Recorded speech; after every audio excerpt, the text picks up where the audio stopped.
Thank you so much for showing up today, and thank you so much for showing interest in this particular topic. So now I request the chair and the panelists to come over to the dais, and then I will introduce them by name and by their designation individually.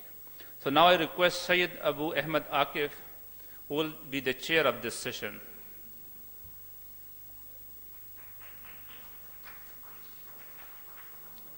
And we have 4 panelists so far. The first one is Syed Mahmood Nasser, who is the Inspector General of Forest and Ministry of Climate Change.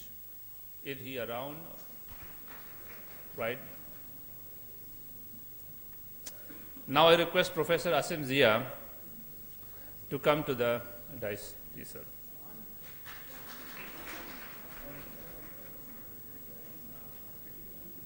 Now I request Engineer Nasir A. Gilani to come to the dais, please, sir.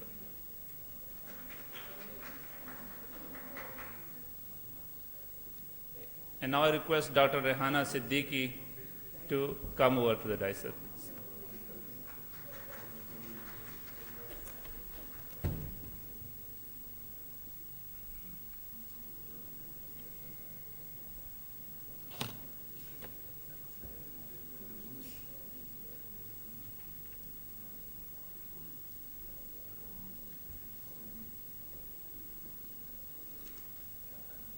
Thank you so much. The chair, a brief introduction is, he is the member in the Pakistan Administrative Services, retired, and he is a former secretary to the government of Pakistan. Professor Asim Zia, he is a professor of the Public Policy and Computer Sciences at the University of Vermont, USA. Engineer Nasir A. Gilani is a senior chief at the water section at the Planning Commission of Pakistan, and Dr. Rehana Siddiqui, the former joint director at Pakistan Institute of Development Economics. So over to you, Chair, and then you can start the session.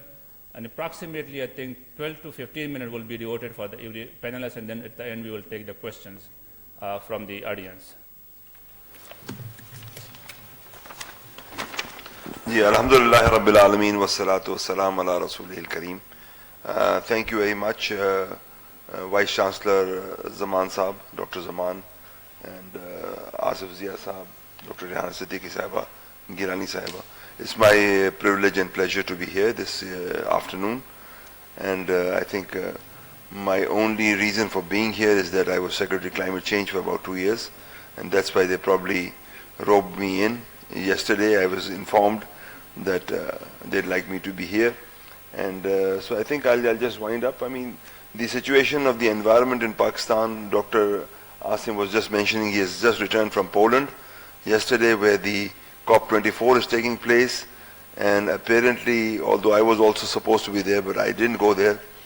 And apparently it's a big failure, because I think humanity is still not interested in saving itself.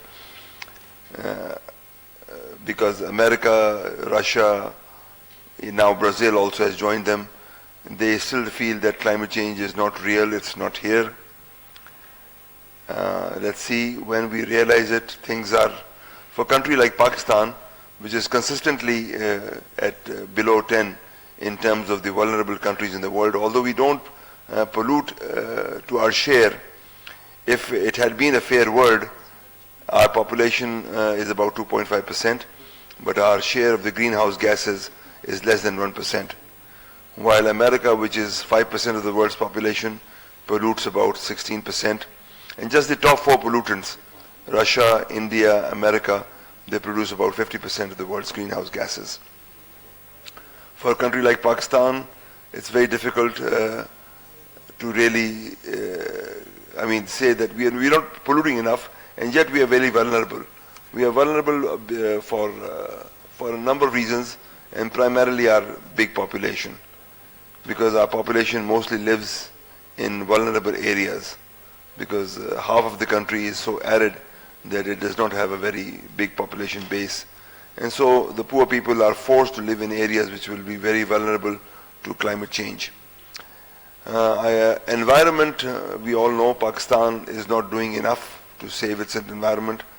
Just some glaring examples. When I was at the Ministry of Climate Change, the total development budget, initially for the first year, it was 27 million rupees. Yes, 27 million rupees, which would not buy you a flat or a house in Islamabad. And it increased to 600 million rupees in my second year, but that is also less than 0.1% of the development budget. The development budget is about 1,000 billion rupees. Had we had 1 billion rupees, it would have been 0.1%. So we were about somewhere 0.06% of the development budget. Although climate change and environment are overarching subjects, I mean, they're everybody's babies. In agriculture, it's in water, it's in industry, and so everybody needs to do something. But I guess we have come across that proverb before.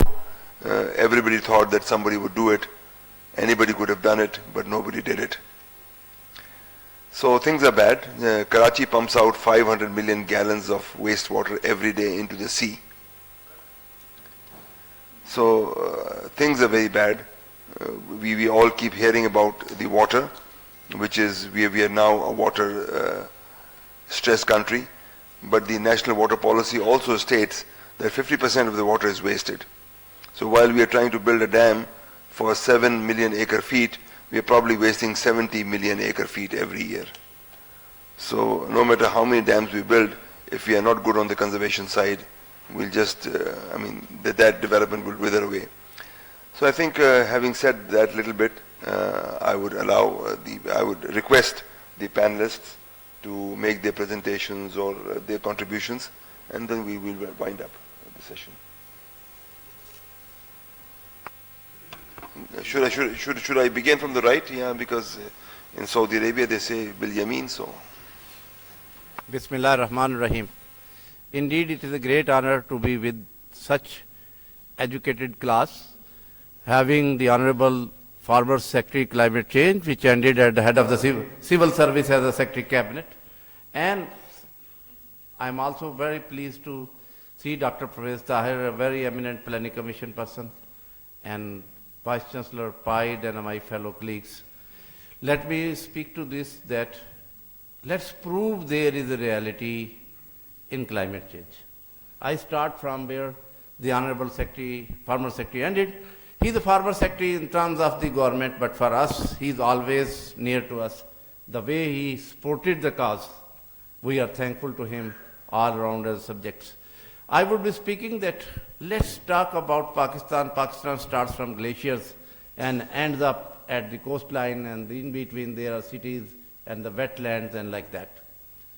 And what threats, what impacts, and what is going to happen, and how we can reduce the damage. It is a damage control because we produce much less greenhouses. Any reduction in greenhouses in Pakistan will not benefit as much Pakistan as we can do in those measures which is a damage control or disaster risk management. So my presentation today, or what my speech to you, is something very informal. So I say that if we go to the glaciers, the gulf is there.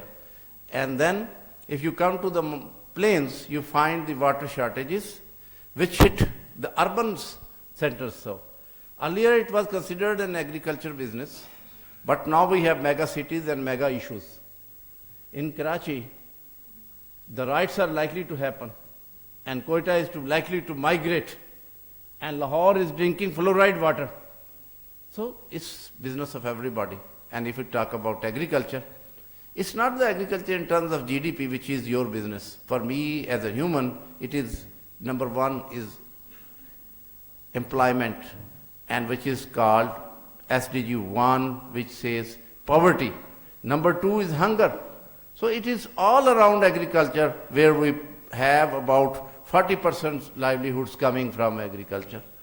And if it comes to those sensitive areas which are part of discussion, the delta, the shrinking lakes, the wetlands, and the coastline, I will share about 1 minute about each. Next slide. My saying is this: after serving about 35 years as head of water sectors in several ministries, that the climate travels in Pakistan through water. Whether it is glaciers, whether it is a drought, whether it is a flood, whether it is cyclone, whether it is shrinking wetlands, whether it is seawater intrusion. So climate change, direct visible impact starts from water. Next. And here is a very famous thing, but I related it to the latest research. This is my 18. That it's not the Pakistan alone. Hindu Kush area, Karakoram area, Himalayan area, all that 4 big river basins here are facing an impact of ice melt, the glacier melt, and change in their flows, and the reduction in the density of the and thickness of the glacier ice. Size may be taking not that much, but if you look into the density and that thickness and the volume of water there, that is changing very much. Next. And this shows a research which is not very visible here. This is done by ICIMOD, and I was part of that in the sense with the Pakistan Indus Basin, that all 4 basins are threatened because livelihood, these glaciers are water storage, they are water towers which makes the rivers to flow perennially. Next please. And then what I spoke, that was just perception. The reality is also there, sir. The figures are there by GIS and the survey and the remote sensing, that there are emerging lakes in the glaciers. Emerging lakes have a direct evidence that ice and the glaciers are converting into water, which means there is more heat there. Next. And then happens to be an engineer. I'm very proud to be telling everybody I'm an engineer. I served in civil service, but an engineering solutions are needed. Because now a hazard can come. The outburst of the lakes would not be the flow which we consider as a normal hydrodynamics flows. They will contain mud, they will contain debris, and they will have quantity of flow and a velocity of flow, which will have 2 type of impacts on downstream structures. One is the flow, one is the velocity, the thrust. If you look to the thrust factor also, our whole dam failure engineering, because for all dams we go for the dam failure model prepared by US Corps of Engineers, which is essential for a dam to be looked into, that is based on hydrodynamics of hydrology. But this will be an additional thrust which will have a high velocity and which have debris into that. Most of the research on the dam break models have been done in the areas where debris don't enter. Debris do enter in Malaysia, in Indonesia, where there is soil is not that stable, but then the height of mountains is very low. So that contains the debris effect and others, but does not contain the velocity effect. If you add debris volume, it is just you are hit by a car which is Suzuki, and then you are hit by a truck which is Hino, because the weight and the velocity will add certainly much more power to that system. Next. And that requires now that we put lot of careful examination, analysis, and informed decisions on the safety of the designs of the structures. This is not only for the water side, this is not for the dam, but all those people who live downstream, because that can affect the life and the property, and even certain those monuments which cannot be rebuilt, and the life is more important than monuments even. Next please. Then from mountains, if we come down to the plains, I spoke for agriculture earlier, but the urban factor has not been incorporated. There used to be, sir, a Ministry of Urban Affairs which was devolved, and the Ministry of Environment was created. Then Ministry of Environment was devolved, and then Ministry of Climate became. Urban water is not counted anywhere, because Ministry of Water and Power take care of the water which is used for power, dams and others. Ministry of Agriculture take care of the water which is used in water courses and irrigation. But who look after the urban waters, which has become a very, very important issue for us? As I shared with you, it is not the matter of Karachi and Quetta only, it is a matter of Islamabad also. Here there are sectors which are haves and not haves. There is a tanker mafia also like Karachi merging up. And Gwadar CPAC, I just left a CPAC meeting for this, cannot become a reality until Gwadar has a water. And this is very, very important sheet, sir, which shows that all that world is facing water shortage in the urban centers. About 400 million people have this issue, but this will grow to 1 billion if as usual scenario stays. But if a temperature rise of 1.5 C goes, additional 350 million people will enter into that water short people, and it goes for 2 degrees, it will be about 700 more people coming in. It is very strange that how the temperature increase will impact the water availability to the cities. Let me share with you.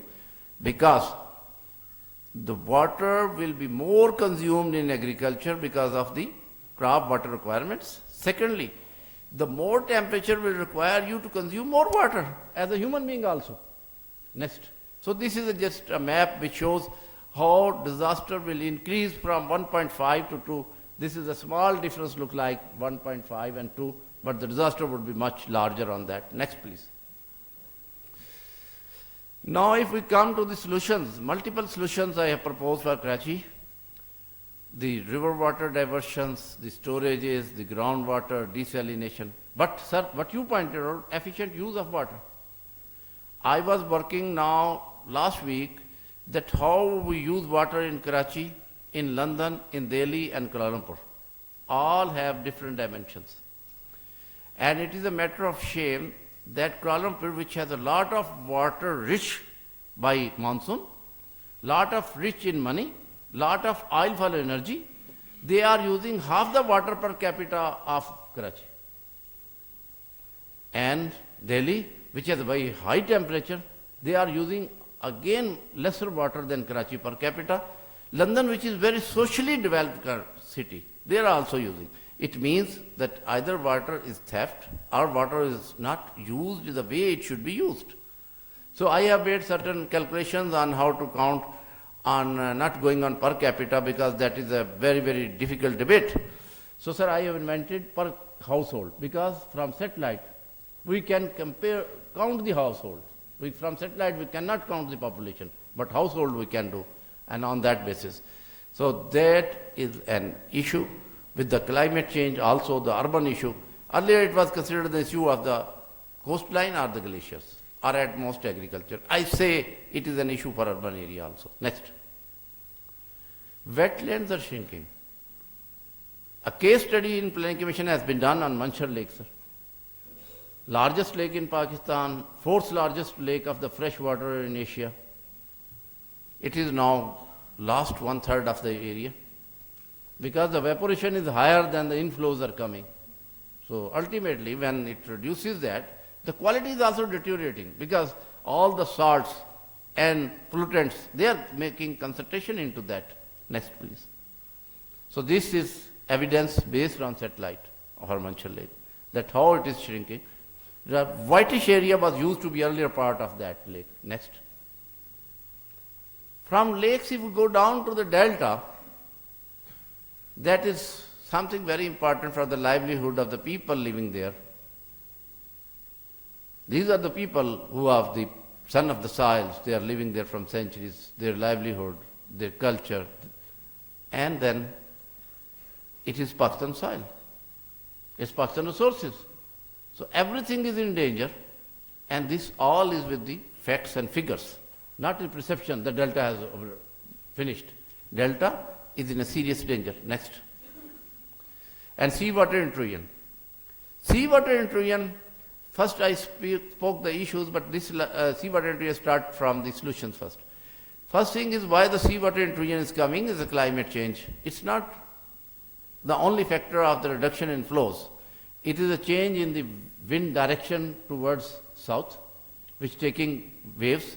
It is also have an impact of reduction in the protection of the vegetative cover there, because the vegetation reduce the wave strength and backwater waves, and that reduce the strength of the water to invade into the lines. Next will give you statistics. Here, this tells you the coastline. If your delta is gone, but the coastline is over than the delta line, and the coastline is much more than, is about 1,000 kilometers in Sindh and Balochistan, we are continuously losing land, 15 meters, 19 meters, an average 19 meters per year. So that loss is a national loss. And that could not be done only by flows. That has to be done such as structural measures, the engineering solutions has to come. And biological solutions has to come. Mangroves have different varieties which can grow. In Ghana I visited, they have using mangroves plantation which does not require the fresh water put in. Next please.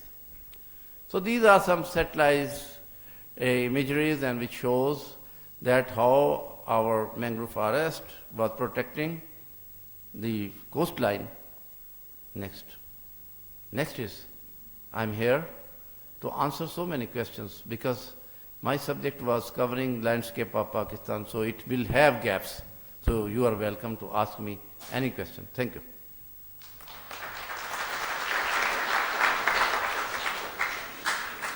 Thank you. Before I ask the next panelist, can I request one of the management staff to get me a more sturdy chair because this is so comfortable, I'm having a back issue.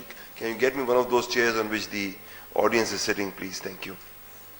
And now I request Dr. Asim Zia, who has come from the US, and to make his presentation, please. Thank you, sir.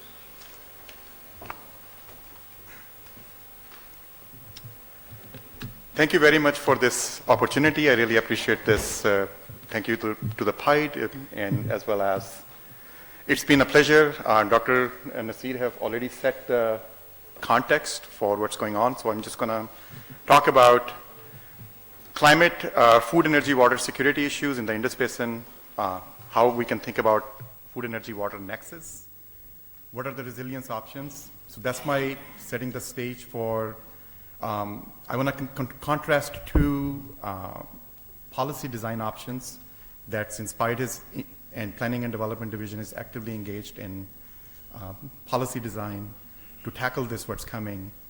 And I think we have like neoclassical economic model versus ecological economics model, and I want to kind of like lay out those two contrasting policy options in the context of the emerging scenario.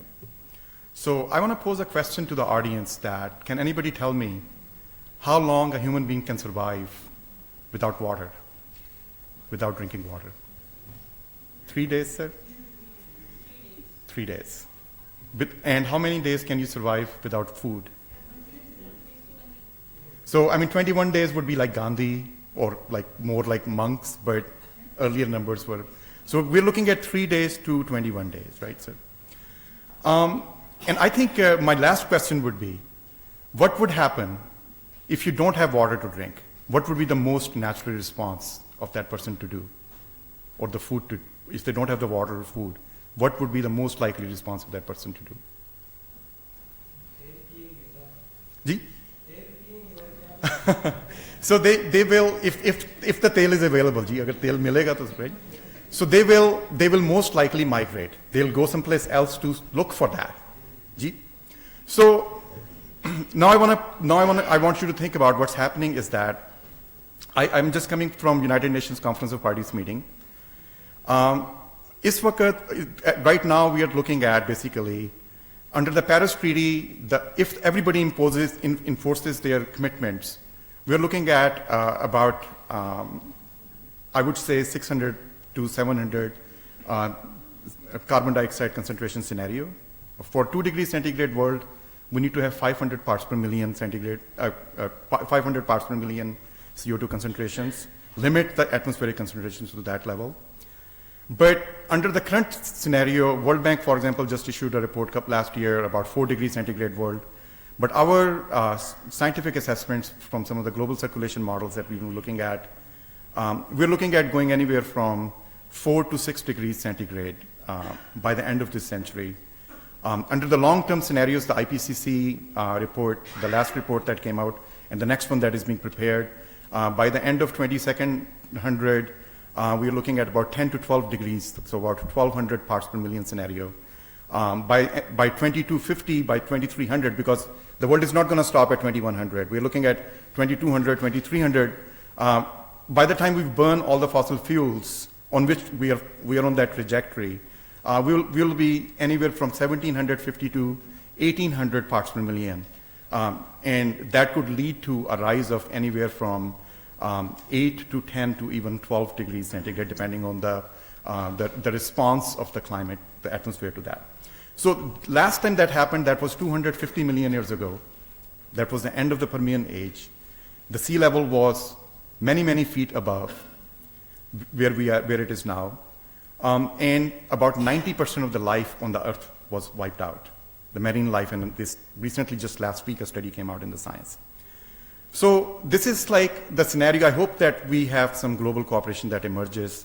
But from the climate change scenario, Pakistan is, as we heard before, one of the most vulnerable regions, especially because we have a glacial melt in this basin. It's glacial melt and it's dependent on the monsoons. Our latest research shows that, as you already saw some of the data, that, and we have been looking at some of these hydrological models like that can use to predict what would be the scenarios in 2050 or 2060. We're looking at scenarios of glacial melt that would basically have seasonal impact on sometimes in the year, because those glaciers act as natural storage of the water. We wouldn't have water when we need the most when the glaciers melt and we get them for the cropping in the downtown. About 90% of the water comes downstream, is used in the agriculture sector in Pakistan. So the question is in the food security. A lot of the water is also used for hydropower dams, Bela, Mangla, and other dams that we are building. So it's a question of energy. If there is no water, when you need it the most, you won't be able to utilize your existing dams to the capacity. It's already been seen in India and Pakistan that the dams during the dry seasons are not being utilized at the maximum capacity. Then, of course, as the issues were pointed out in terms of the silt and some of these other debris coming into those, that would shorten the life of those dams. But I want to come back to the food security challenge. I was part of a risk assessment strategy in the US Department of Defense, where we were looking at some of the most critical areas at the global scale, where the most risk is of violence from climate change-induced water shortages. And Pakistan has been identified as one of the most dangerous places where the violence can emerge, where it's already happening. Some of the other places that we have been identified in the studies that have emerged is drought started to happen in Sudan, in the Sahel region, in 70s. That led to the Darfur crisis. That led to the migration of the people from northern Sudan to southern Sudan. Sudan was split into two countries. And we have like a situation now that the war is going on ever since then. Syria, 2 years ago, there was a paper that came out in Proceedings of National Academy of Sciences, as well as in Science. The drought that happened in Syria in 2006 led to the migration of farmers from rural areas to the urban areas. Earlier on in the panel, a Chinese guy said that, it was Arab Spring that caused the Syrian crisis. I will contest that. I think that it was the drought that basically tipped off the already existing politically volatile situation into a civil war. So in the case of Pakistan, the drought, if we look at the last 20 years of data, we already have drought going on in rural Sindh and Balochistan. The projections are even for worse drought. The Floods. So with climate change, we're getting not only looking at the mean levels of water decrease or increase, we're also looking at the changes in the variability of that. So the 2010, 2011 floods that we got, 20 million people were displaced. Many of them have been permanently displaced. They lost their livestock. The floods, we're not prepared for floods. We're not prepared for droughts. We are not prepared for heat waves. But the problem here is that the risk of violence and civil war is more important because our political institutions and our policymakers are not ready to embrace the reality. They're living in a bubble that's been created by the elites of this country.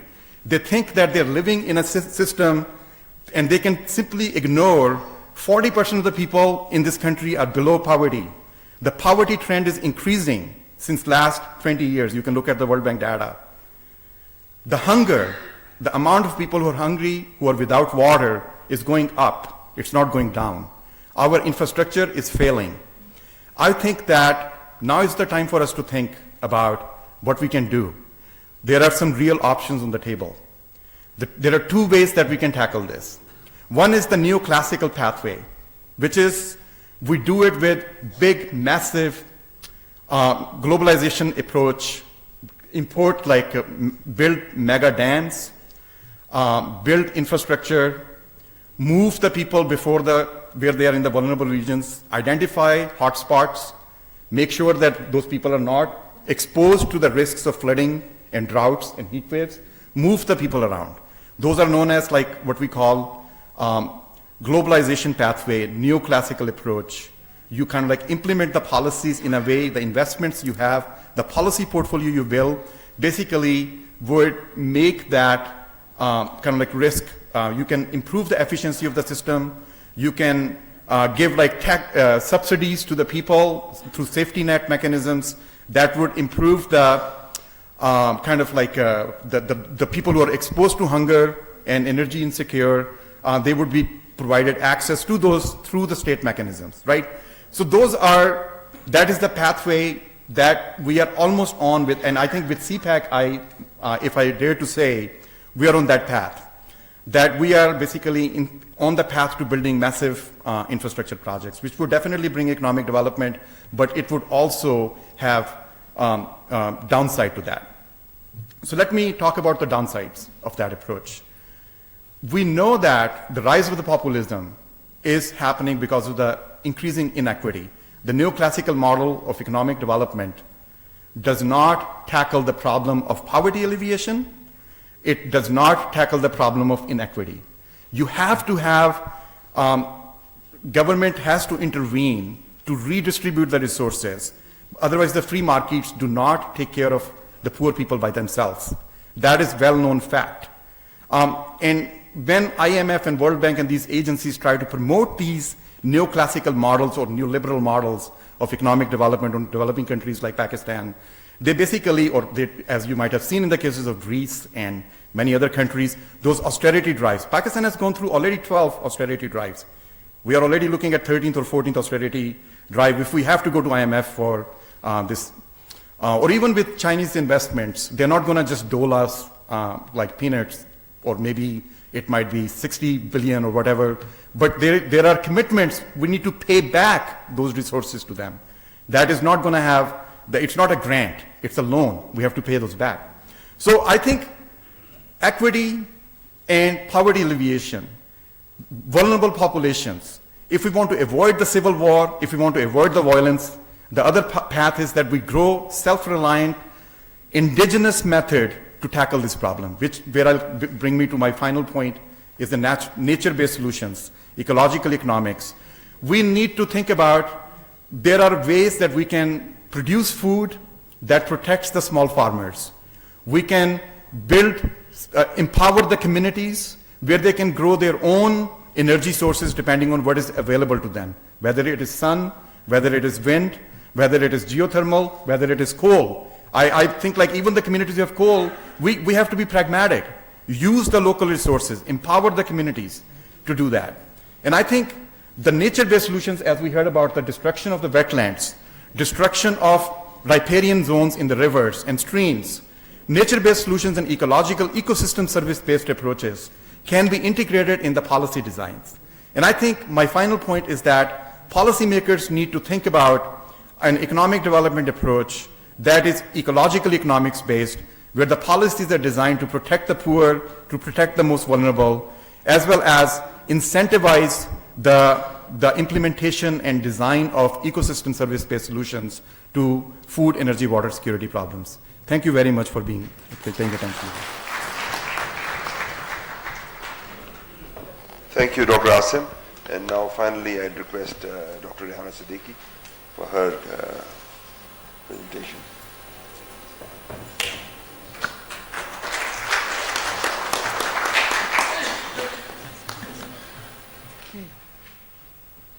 Okay, what I would like to do is, okay, thank you very much. Thank you, the PhD organizers and PIDE, to give me this opportunity to say something about an issue which is, I think, important, although at the policy making level or at the aggregate level we don't allocate sufficient resources for it, but we have heard that it is becoming a critical issue. Although I think Abu Akif sir may will agree with me that before the climate change, I think Ministry of Environment was much further down as compared to it is now. At least the climate change had made it this realization to the policymakers that there is a need for environmental protection and all these things. That is, has given some importance to this Ministry of Climate Change and Ministry of Environment. I was going to ask Asim Zia Saab that when he was saying that temperature will go up by 10 degrees Celsius if we continue with this. Well, I mean, if it goes up, what does it make? Maybe we will be facing what we are also currently there is literature saying sixth extinction, which has come up. So maybe it would be 7th or 8th extinction where the globe will be, there would be no population to face this. It is unfortunate, but that's what we are doing. Okay, coming back to what I'm going to say is what I think since the topic of this discussion is about the issue is that where the Pakistan's economy and where we are. For the past 2 days or 2.5 days, you have been listening to what the issues I'll highlight or categorize as social sustainability and economic sustainability, how these will take Pakistan's economy forward.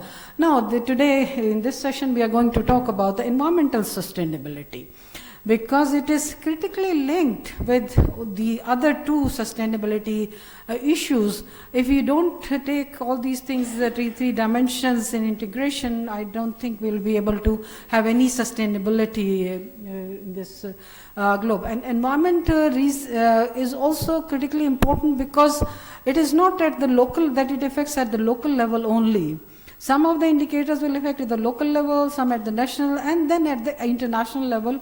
As Abu Akif Sahab said, that Pakistan is very high in terms of vulnerability index because we are not emitting that much of these GHG gases, but we are facing the consequences of the past 200 or 300 years, what has been happening on this globe.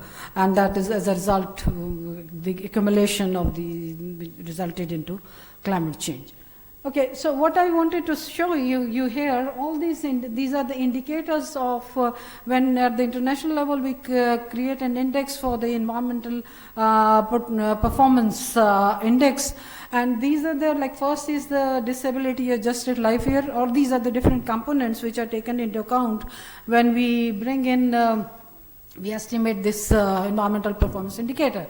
And I've taken Iceland is in terms of environmental sustainability index is at the top, and where we stand, and that will identify, I mean, that will give you some idea that how far we are from if we want to achieve the best performers in the globe, in the world, or if you compare it with the region, how good we are in terms of that will also determine what is the way forward would be for Pakistan, if we want to achieve the environmental sustainability particularly.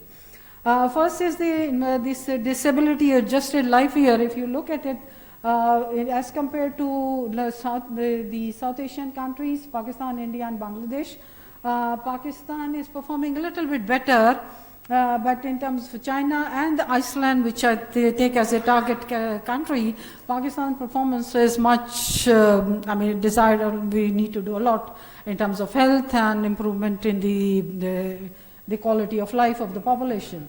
The second one is indoor pollution, the third one is outdoor pollution, and you can see Pakistan, how far Pakistan is if we have to achieve those targets at the international level or even at the regional level.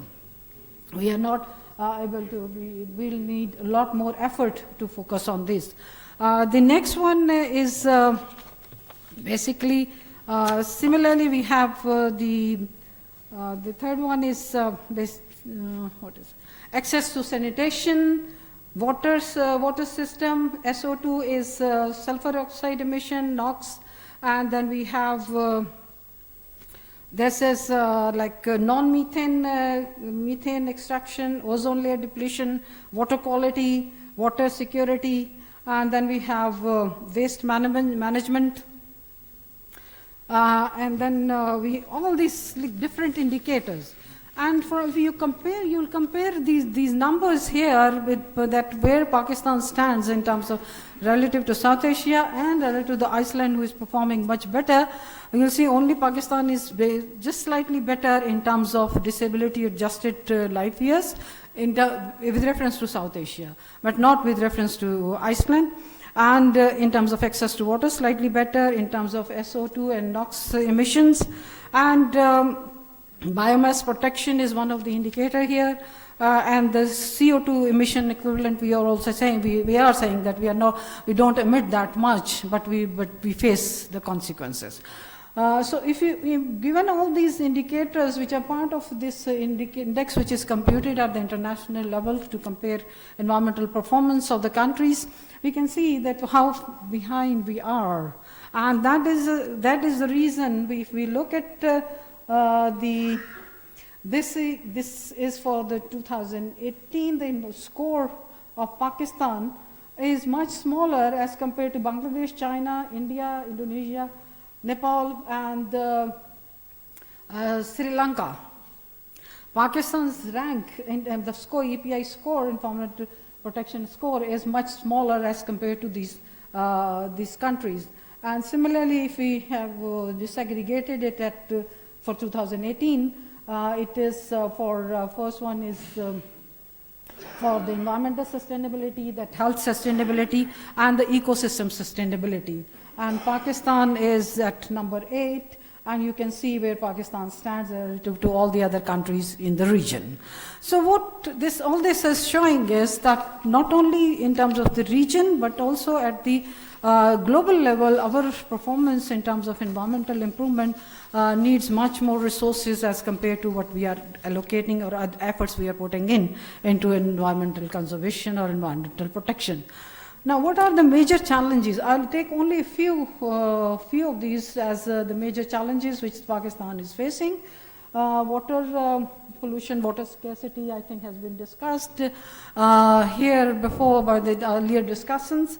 But here, it is not only that water is not available, it is that the quality of the water, the quality which is whatever water we are available, even at this river level or the sea level, even if we have the desalinization, investment in desalinization, the water quality at the sea level and in your local streams and rivers, also the water quality is they are going down substantially. And underground water, the availability and its quality has deteriorated because of these pollution, basically untreated water the treated discharging of the untreated water into the water bodies. Similarly, we have here then, now what do we need here? Definitely, I tried to draw the graph for the water availability per capita. And beyond 2005, when I started doing it for the till current, it was just showing a very horrifying picture, so I stopped it. I don't know, I don't want to show, don't want to look, I don't want to think about it. But that is not the right way of doing it, but anyway, nevertheless. So what are definitely the measures we have to take, like efficient water use? I think one of the study which was presented, a PhD thesis from one of the students who has come out from PhD from Korea, he presented a paper at PIDE and he just discussed the two scenarios for the climate change, that if you say what will be the adverse impact of a 1 degree increase in the temperature on the major crops productivity or the yield, and the second scenario is comparing the two scenarios, that looking at the water use efficiency. The issue has been mentioned earlier by Abu Kifsab that it is about 50%.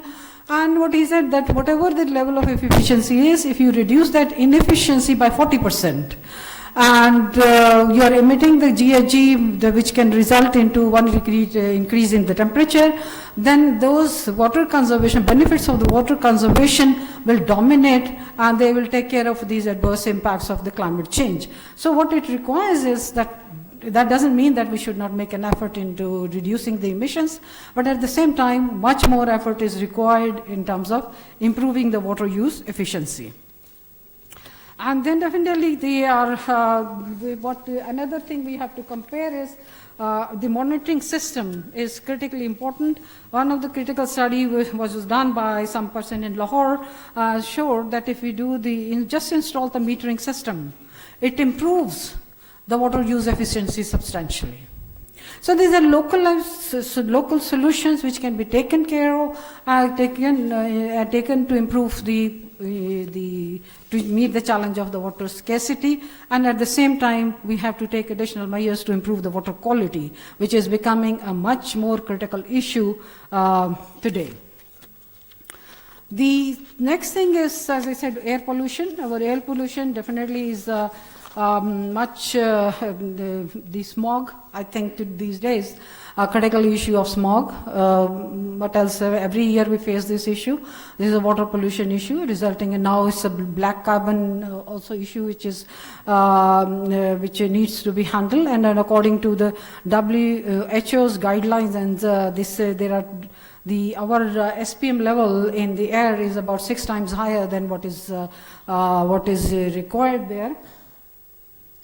And what this one means is that we have to definitely take measures to control the air pollution, and particularly those emissions which are taking place from the industries, and regulate and enforce the basically number of directions in which we have to take into account. What the sources are, we have to control, like for example the transport sector, the energy sector, and then we have to have these regulations and environmental solutions, the traffic system, and then how to regulate this traffic system, and particularly in the transport sector, what kind of regulations would be required to control the pollution, and also what kind of measures that would be useful.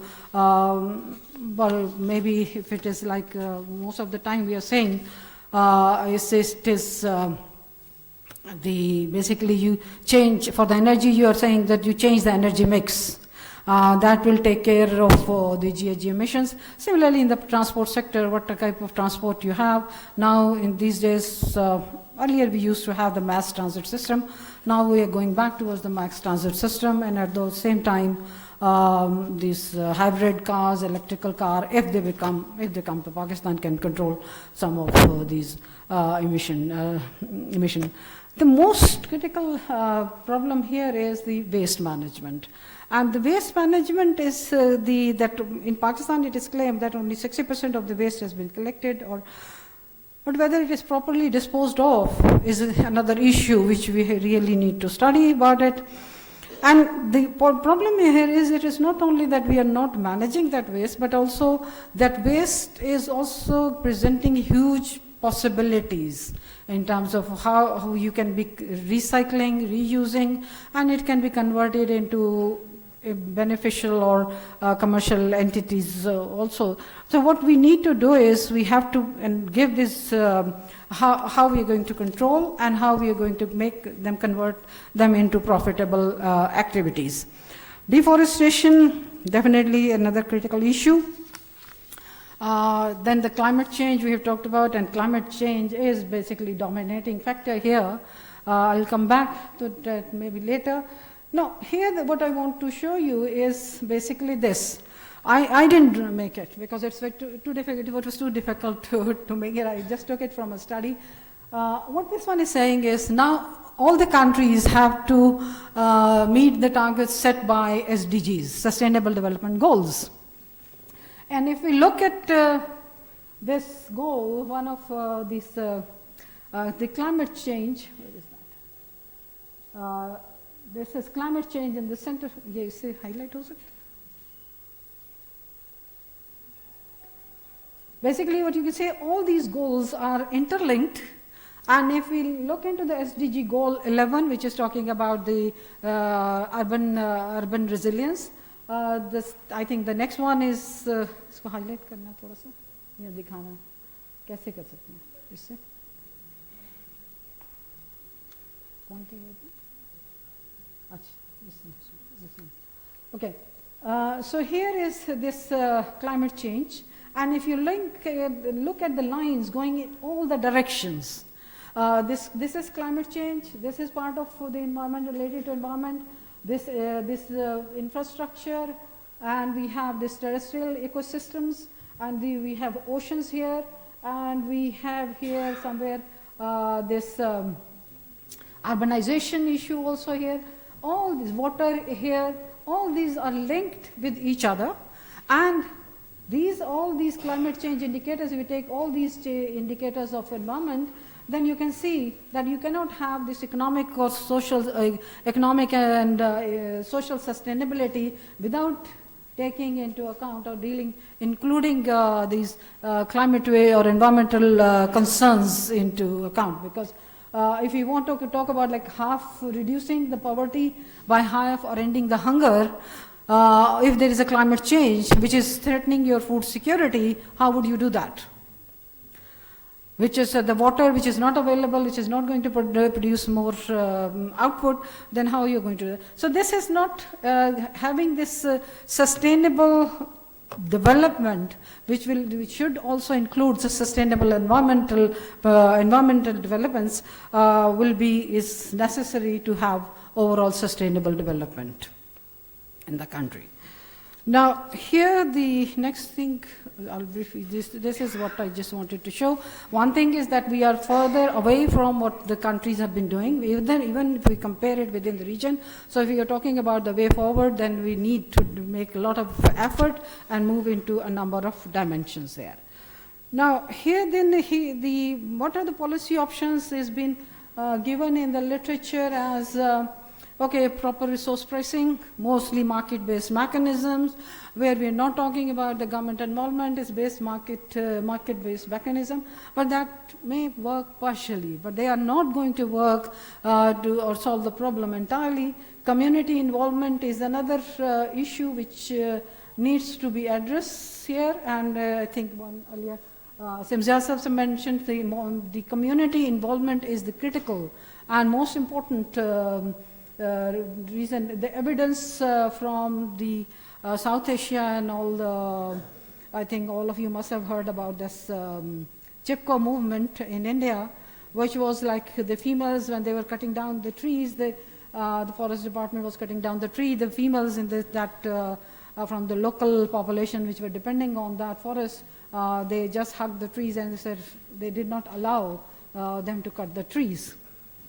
So the community involvement is critically important in terms of saving this. And then another important thing is the property rights issue. The property right issue can go either way because, for example, if you talk about the coast was talking about it's going to lead to environmental degradation if the property rights are not defined. he got the Nobel Prize. Then we have Eleanor Ostrom. She's talking about the community has an interest, they will protect these even if they don't have the property rights. So she also got the Nobel Prize for that. So the defining of the property rights may solve the problems of excess exploitation of the resources. And then we have these industrial emissions. We need to have some abatement policies for these issues. Now, there is, as I said in the beginning, that it is not only that at the national level or at the local level critically important, but at some points, like for example, we have in this case here, if I mentioned, this is the industrial emissions abatement policies. And also I said that we must have the regulations to control the industrial emissions. Particularly, I'll just give you one example. Regarding the CPAC, I mean, CPAC is going to do the wonders in terms of like providing opportunities and everything. But one thing, what we must be very careful about it is wherever the Chinese foreign direct investment goes, most of the time the standards are local standards, which are imposed. Now, if we know our standards and we know how far we are implementing it, so if we do that, that may prove your hypothesis of providing a pollution heaven. So we have to take into account that this does not happen. So what we have to do is we have to make our environmental standards and regulations more stringent, and we have to do it because of the local, these international pressures also, because if we want to choose the trade and we want to survive in the global community, we have to make them. So we do that, so that this, even if this growth and economic potential is there, that is more environment friendly as compared to in the absence of that. Okay, so that is what I think that's where I'll end, and I think if there are questions, we'll talk about it later.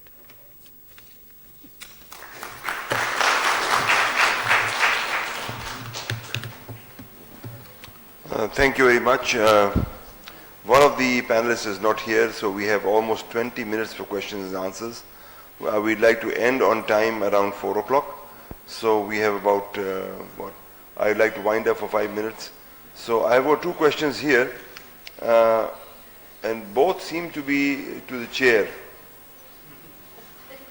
Because they've actually given me a sheet and it says to the chair. Is there an environmental impact analysis of CPEC being undertaken? I don't know whether there is an environmental impact assessment being taken, because the CPEC actually passes through so many areas, and under the current law, the environmental impact assessment is done by the local EPA.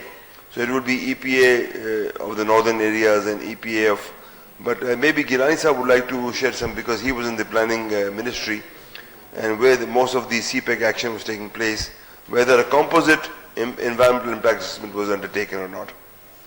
With the permission of Chair, I share with you that as Honorable Professors have stated, when you enter into an international agreements, international standards should be applied, but in case of China it is reverse all around the world. But some protective measures were taken. For example, we have an understanding when the traffic will flow from south to north, so more trucks will be there, and so more pollution will be there and more carbon would be there. So 3% of the cost of the all road projects were earmarked for plantation along the roads. That was a protective measure, but not a quantitatively answered to the solution.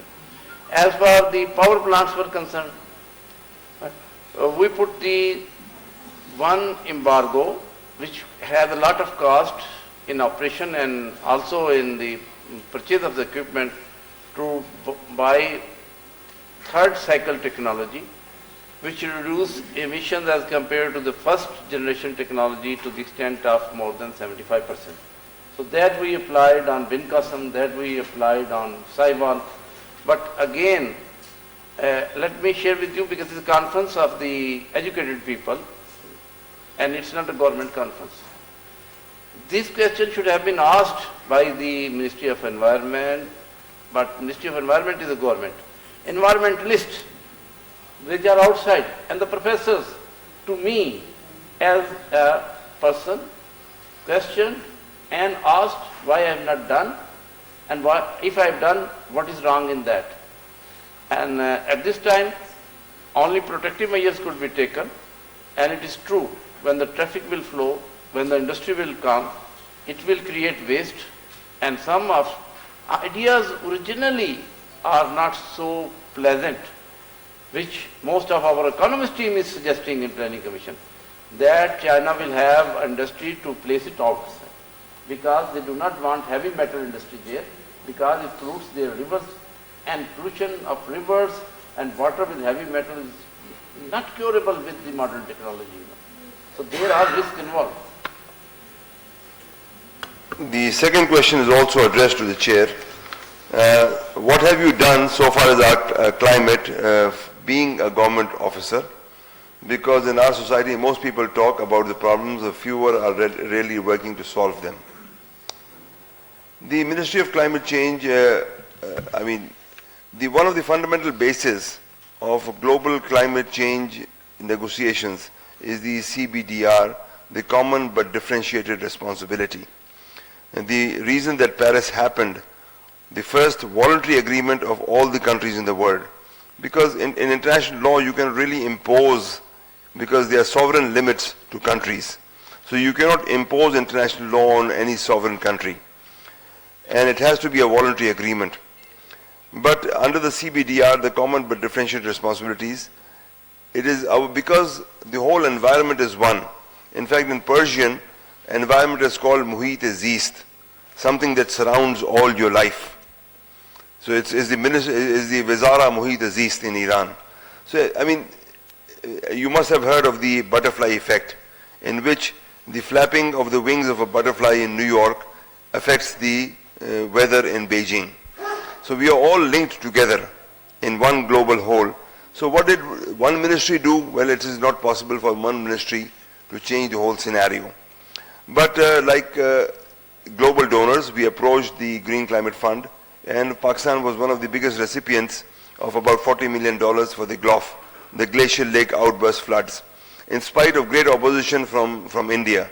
Because when you are trying to get this amount of money at a multilateral forum, India was objecting to it because it was located in the northern areas. So all these glacial lakes are located in the northern areas, which technically is a disputed territory, not from our point of view, but from India's point of view. So our diplomats at the Green Climate Fund actually negotiated this very well.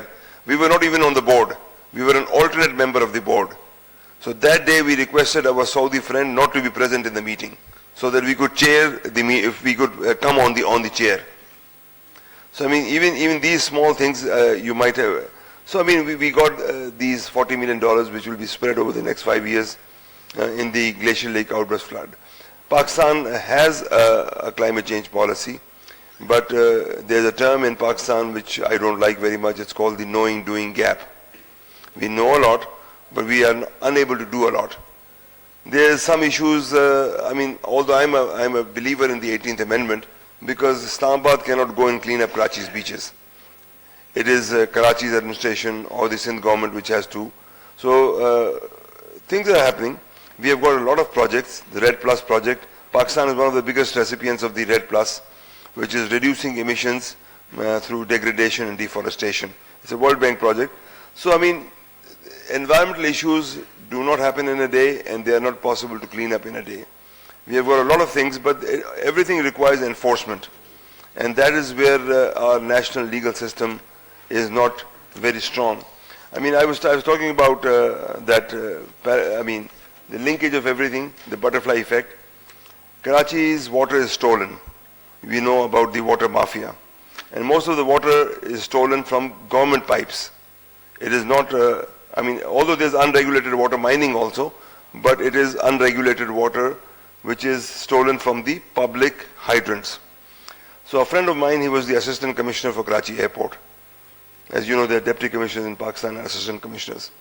So one day he raided the water hydrant, and the SHO, the policeman came to him and, sir, मेरे इलाके में ना तो कोई जुआ खाना है, ना कोई शराब खाना है, ये सारा पैसा जो कराची एयरपोर्ट पे खर्च होता है, जो वीआईपीज आपके आते हैं, जो फूल उनको पेश किए जाते हैं, वो इसी वाटर हाइड्रेंट के पैसे से पेश किए जाते हैं।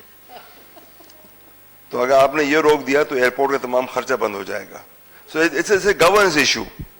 How much money are we giving to our police? So the police station actually works on the water hydrant. So I mean, the linkages, the governance linkages are so immense that to expect any one ministry to be able to do miracles is very difficult. Now, a few questions to the other panelists. Please introduce yourself and is there a microphone? Yes, sir.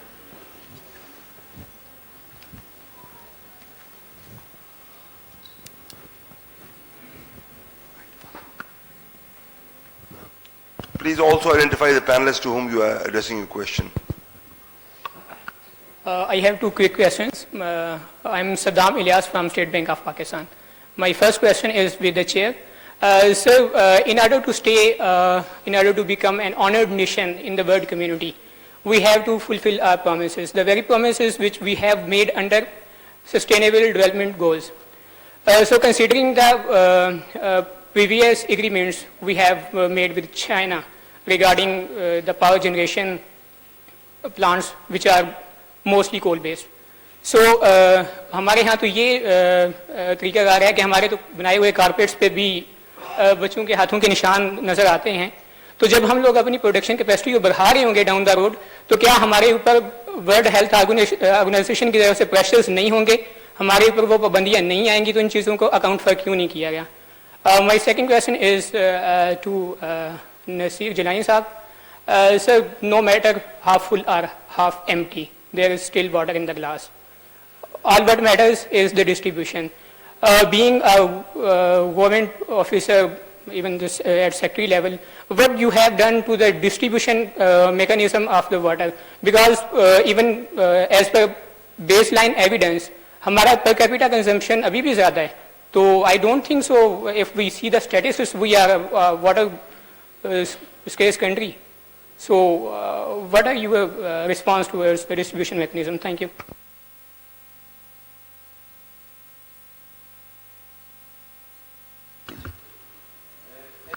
इस तरह के सवालात आने चाहिए और मेरा ये ख्याल है कि बहुत देर कर दी इस तरह के सवालात करने में सोसाइटी ने। डे वन से अकाउंटेबल होना चाहिए सारे लोगों को जो गवर्नमेंट से तनख्वाह लेते हैं, फिर गाड़ियां लेते हैं, दफ्तर लेते हैं। हम जवाबदेह होना चाहिए इस तरह, वो जलसा आम में नहीं लेकिन एजुकेटेड क्लास में। मैं आपसे शेयर करूंगा कि पानी के मसले में डेफिनेशंस का मसला सबसे इम्पॉर्टेंट है, क्योंकि आप किसी परफॉर्मेंस को किसी एक क्राइटेरिया से और किसी बेस लाइन से उसके साथ मेजर करते हैं। सबसे आपने पहले बात एक की थी दूसरे सवाल में एसडीजीज की, वो भी पानी से लिंक है। जब एसडीजीज बन रहे थे तो सबसे बड़ा मेरा एक इख्तिलाफ राय था एमडीजीज पे, उस पर लिखा था better water facility. Better water facility नहीं होती, पानी या सेफ होता है या अनसेफ होता है।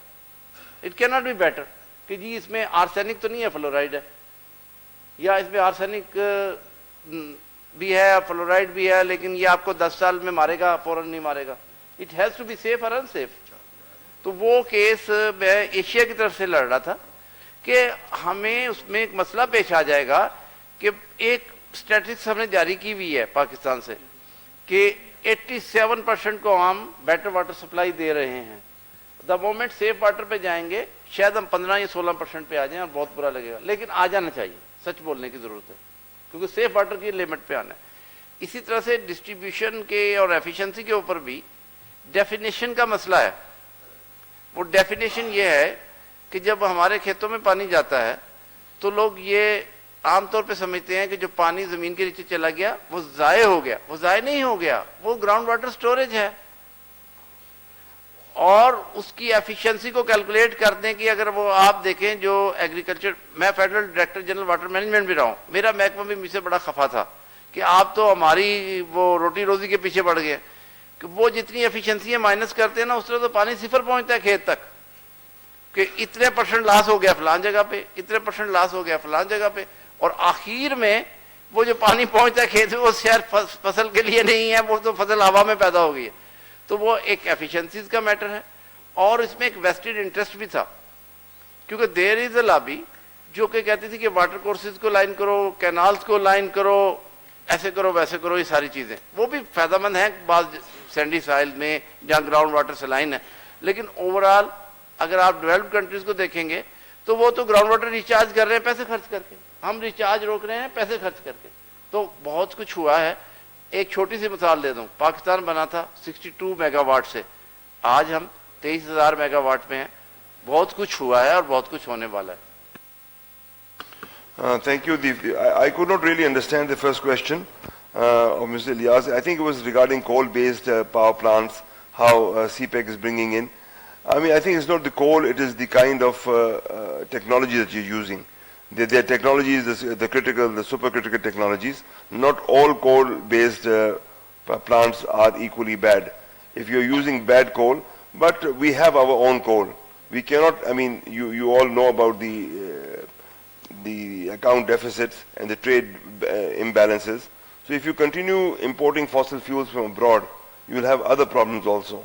So I believe that using coal is our requirement.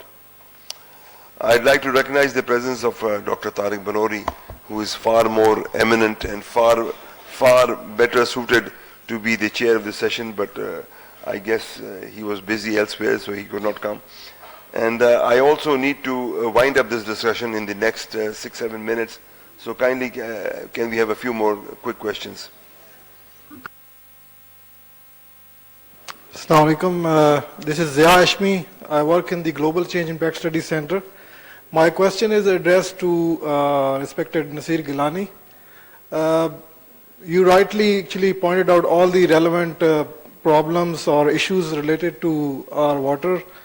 And luckily we recently got our water policy approved.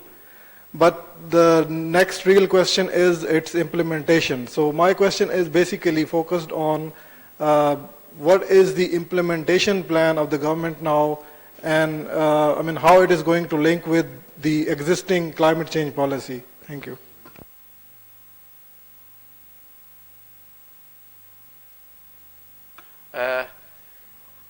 एक तो अच्छी खबर आपने खुद ही सुना दी कि 40 साल के बाद वाटर पॉलिसी बन गई प्लानिंग कमीशन के इंटरवेंशन से, लेकिन मैं आपको शेयर करता हूँ उसमें टाइम इसलिए ज़्यादा लगा कि ये कोई हेल्थ पॉलिसी एजुकेशन पॉलिसी नहीं थी। इस पे आसन इकबाल साहब फॉर्मर मिनिस्टर साहब की मुझसे कोई कम से कम 30 बार बात हुई। वो कह रहे थे इतना टाइम क्यों लगा। मैं कहता सर जब एजुकेशन पॉलिसी बनाते हैं तो कोई कंटेंशियस इशू नहीं है। हर आदमी कहता है कि जी एजुकेशन में GDP एक्सपेंडिचर 2.5 से 4.5 कर दें। हर आदमी कहता है कि जी वो जो जेंडर गैप है वुमेन्स का लेडीज़ का नहीं आने का वो ज़रा कम कर लें। कितना कम कर लें? ज़्यादा कम कर लें। अच्छा वो जो बच्चे स्कूल से बाहर रह गए हैं उनको वापस ले आएँ, जो स्कूल में गए नहीं उनको ले आएँ, हायर एजुकेशन को पैसे दें। हेल्थ में भी ऐसे ही है। पानी के अंदर पॉलिसी के अंदर कंटेंशियस इशू है कि पानी आपने किसी सेक्टर से छीन के किसी को देना है और किसी को बताना है कि तुम्हारा सेक्टर इकोनॉमिकली एफिशिएंट नहीं रहा, यहाँ उस पानी से वो GDP पैदा नहीं होता जो मैं दूसरी जगह से पैदा करना, या उसके ह्यूमन राइट्स ज़्यादा हैं, वो वाटर अर्बन वाटर है वहाँ देना है।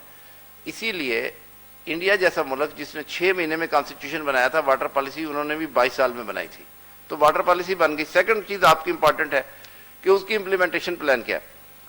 इस वाटर पॉलिसी की सबसे बड़ी खूबी ये है कि इसमें इम्प्लीमेंटेशन प्लान ऑलरेडी वो दे दिया गया है। पहला मार्क ये दिया गया है कि कुल PSDP का 10% अलोकेट कर दिया जाएगा वाटर के लिए और इसको बढ़ाकर 20 कर दिया जाएगा, और इस साल भी 10 की बजाय 11% से स्टार्ट कर दिया हमने। सेकंड कि PSDP की कोई भी रिडक्शन आएंगी वाटर सेक्टर पे नहीं लगेंगी। PSDP की रिडक्शन 1050 से कम होकर 640 पे आया, वाटर सेक्टर पे नहीं आया। दूसरा क्रिटिकल प्रोजेक्ट्स भी इसमें लिख दिए हमने कि ये क्रिटिकल प्रोजेक्ट्स हैं जिनको हमने करना है, लेकिन अभी भी एक जरूरत मौजूद है, वो सेक्टर है सॉफ्टवेयर का, रिफॉर्म्स का, वाटर कास्टिंग का, वाटर रेवेन्यू का, नॉन रेवेन्यू वाटर्स का और बिहेवियरल चेंज का। उस पर बहरहाल काम करना पड़ेगा और वो बहुत जरूरी है। Thank you, Gilani Saab. With apologies to Dr. Rehana and Dr. Asim Zia, I am told by the organizers that I have to wind up within 3 minutes. So, no questions were addressed to you. So, So thank you very much, PIDE, and thank you very much the Society for Development Economists for inviting me and the panelists here today for this very important session. We can, I mean, this is just a 1.5 hour session, while the issue demands far greater engagement, the environmental issues in Pakistan.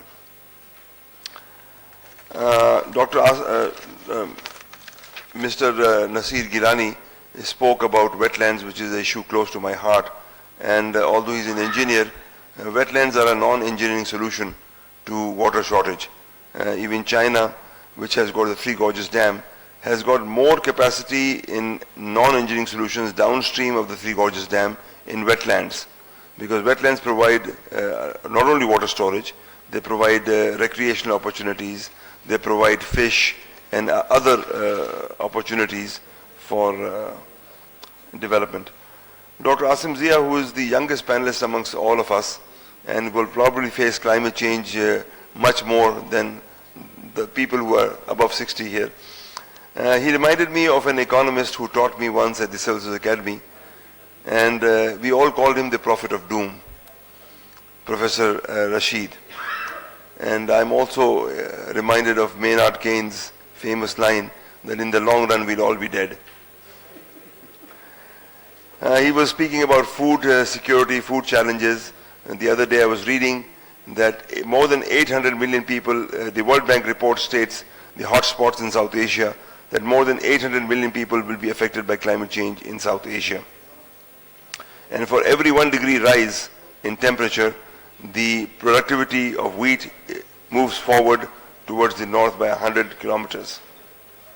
He spoke about Syria, the drought, and the day before yesterday I was seeing a documentary on the Mayan civilization, how the Mayan civilization collapsed because of the lack of water.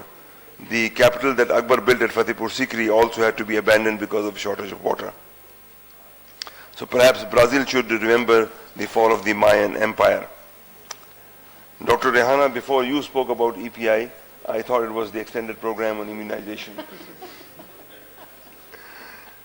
So you had a lot of statistics in your presentation, and whenever I see so many statistics, I am reminded by the fact that, by the joke, that if a person had 1 foot on the stove and another in the freezer, the economist and the statistician would say that on the average is quite comfortable. But I didn't say that.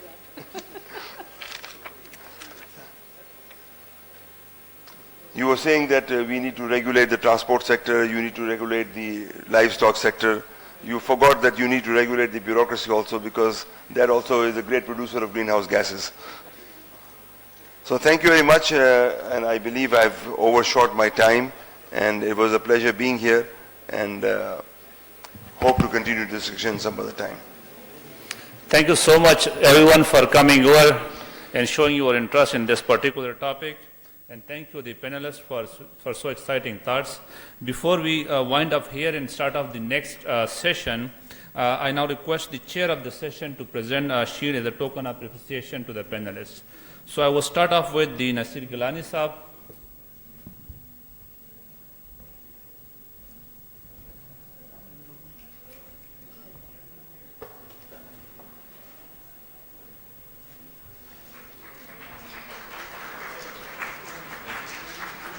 Now I request Professor Asim Zia Saab.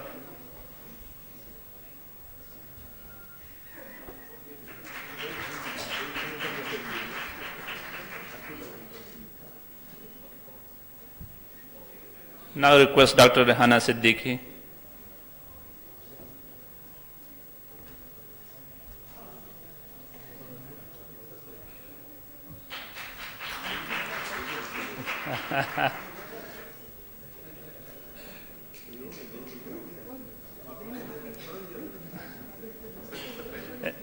And now I request Dr. Rehana Siddiqui to give the token of appreciation to the chair.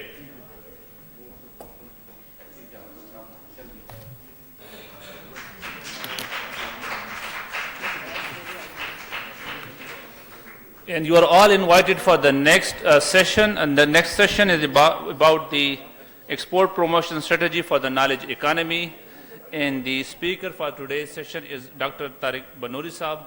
and the chair of the session will be Adil Najam Saab. So please stay, and then we'll start very quickly.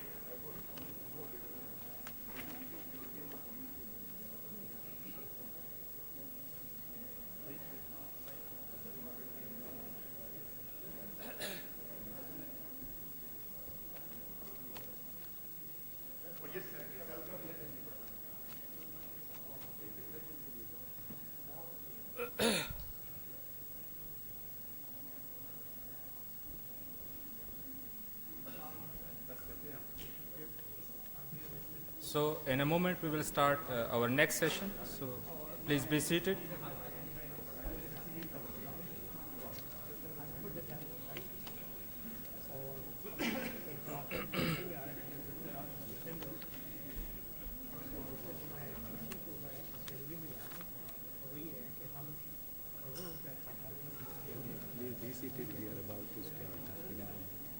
कर लिया sir हाँ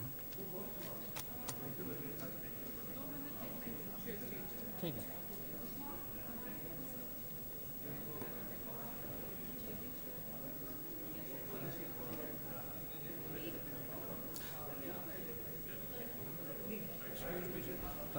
मुझे order बता दें seating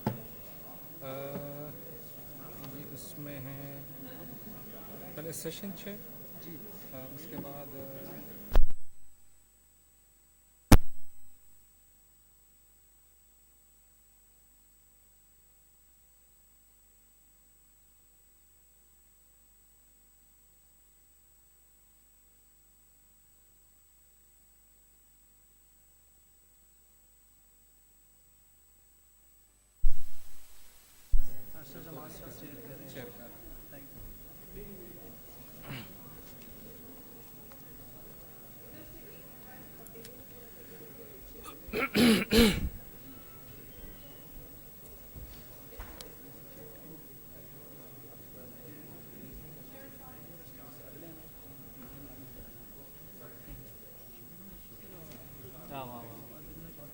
ना असर हाँ ये क्या अभी असर नहीं वो डॉक्टर साहब कह रहे थे उसकी तबीयत ठीक नहीं है वो थोड़ा सा कंफर्म कर लेना असल में वो में सेट नहीं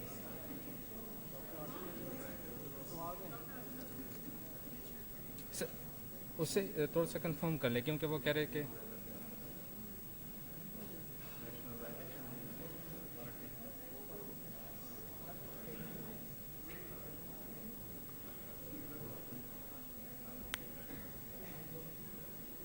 सुन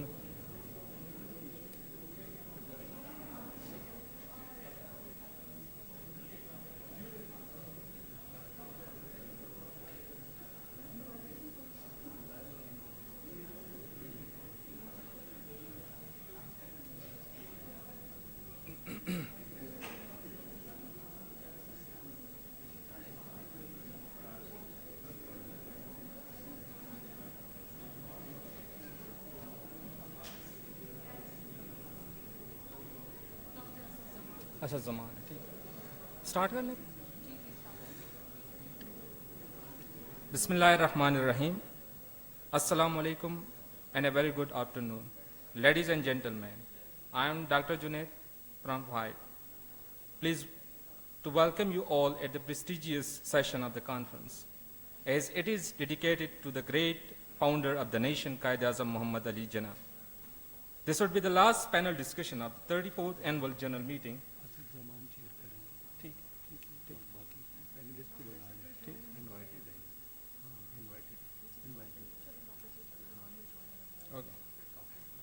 Pakistan Society of Development Economics. The theme of the session is Export Promotion Strategy for Knowledge Economy. We are very honored that the session is going to be chaired by Dr. Asad Zaman, and he will join in a moment. Next, I would like to invite Honorable Speaker, Dr. Tariq Benouri, for the keynote speech. Please, sir, come on stage.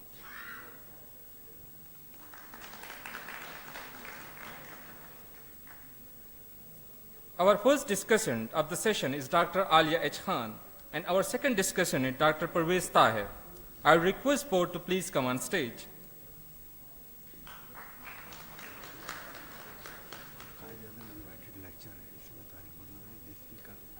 ठीक है.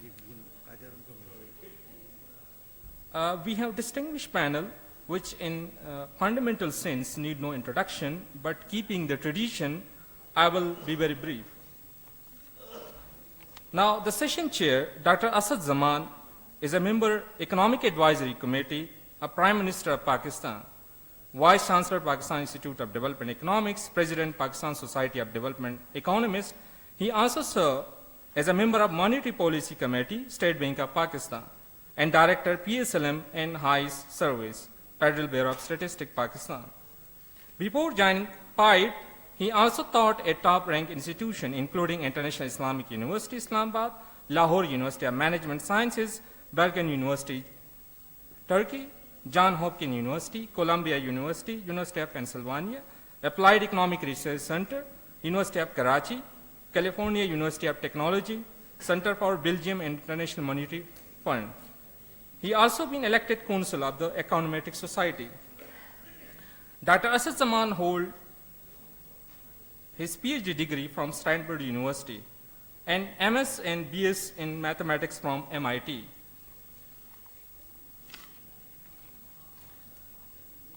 The invited speaker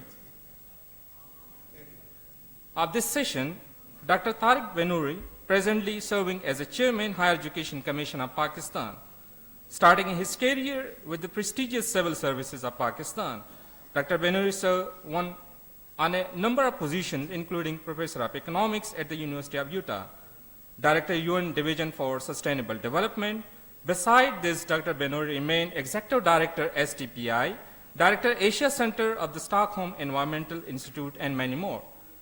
Dr. Benouri is one of the founder member of Higher Education Commission. He was in the Board of Governors, State Bank of Pakistan. One of the outstanding distinction he won is the coordinating lead author on the Nobel Prize-winning Intergovernmental Panel on Climate Change. Dr. Benouri issued his PhD from Harvard University and master degree from William College. As a recognition of his meritorious services in research and education, the government of Pakistan awarded Sitar Imtiaz in 2002. Now we have two discussants in this session. The first discussant of the session, Dr. Alia Khan, presently the member of Prime Minister Economic Advisory Council, as well as a member of Monetary Policy Committee of State Bank of Pakistan.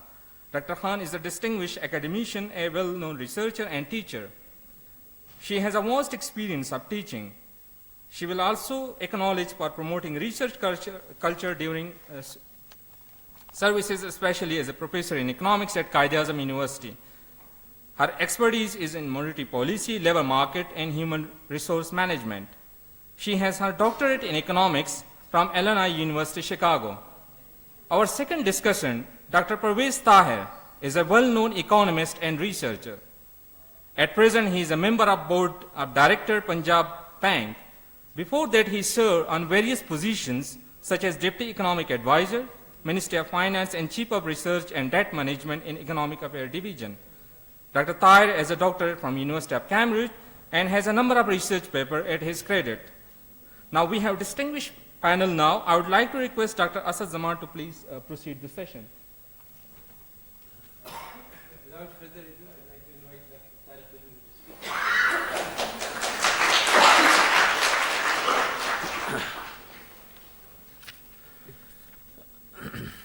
Bismillah ar-Rahman ar-Rahim. First of all, thank you to the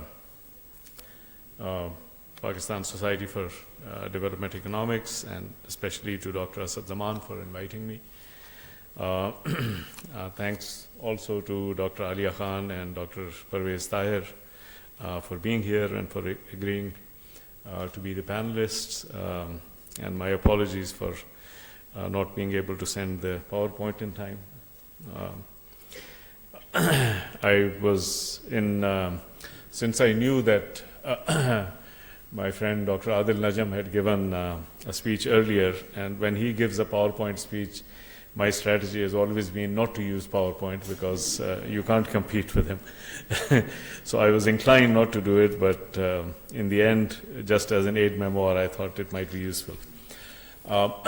Ladies and gentlemen, the purpose of giving this talk is to raise some questions about a current issue that people are talking about quite actively, and also to give a reminder of some of the earlier truths that we have already gone through and learned from and perhaps forgotten. So the current issue that we are now looking at is, occasionally I pick up the newspaper and I see somebody talking about the knowledge economy and fourth industrial revolution, etc. But it is oftentimes done in a rather intellectually very limited fashion. So I thought I'd raise a number of issues with regard to that, and then also ask a slightly different issue, which is, supposing we understand what the knowledge economy is, what do we do about it? How do we approach it? So let me start. I think I have a number of questions which I thought I would start with. So the number of questions is, first of all, we keep hearing this word knowledge economy. What exactly is the knowledge economy?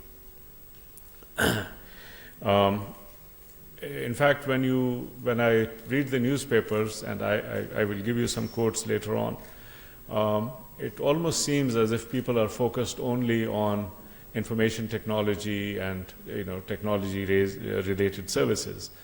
And that's rather a narrow definition for both for conceptual purposes, but for other purposes as well, and I'll come to that.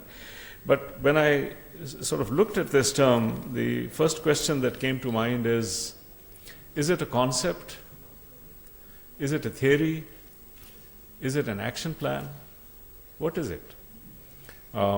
Generally, when you hear people talk about it, you really don't. Sometimes they talk as if it's an action plan, it's a strategy. Sometimes people talk about as if there is some new theory. The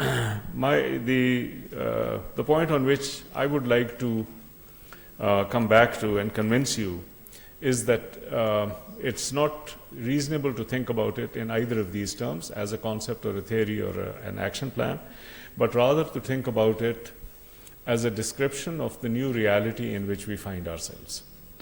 It is a new reality, it's a new world in which we need to strategize. And there also, there's a kind of a broader issue, which is that if you hear the word knowledge economy, should we take it seriously? You do read it in the newspaper quite a bit, and of course, my academic sensibilities kind of cringe at the way in which it is used very loosely. But should we take it seriously? Should we just ignore it? Is it irrelevant to our needs? Right? The main issue is Pakistan has the same old problems. We have economic growth as a problem. We have unemployment. We have corruption. We have governance issues. What use is the word knowledge economy to us in any case? Should we take it seriously? Should we take it half seriously? One possibility is that this is a concept or this is a description that some people have given, which really has no bearing upon the challenges that we confront today, and we should just ignore it and move on with the tasks that we are facing. Another way of thinking about it is that our task remains the same. We do need economic growth, we do need industrial growth, and this is just another way of thinking about industrial growth. A third way of thinking about it is, there's a fundamental transformation in the economic system, and we need to take it very seriously in order to understand what it is. My own view is the last one, but I think we do need to engage with it a little bit more before we move forward. I should also mention over here is that I have started hearing this term knowledge economy in Pakistani newspapers only in the last 5 years or so.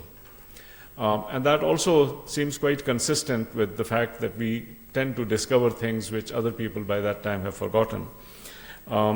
This term was actually quite popular about 20 years ago.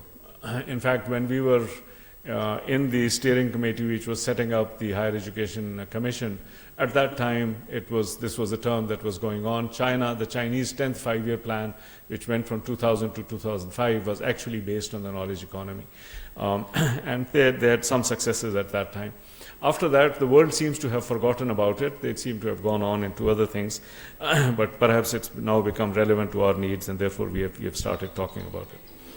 So, to come back to it, what is the knowledge economy? The view that I'm going to present to you is that it is a description of a new reality. It is not a national reality, it is a global reality. It's a reality in which we find ourselves, and it's a reality within which we need to think about our economic and other strategies.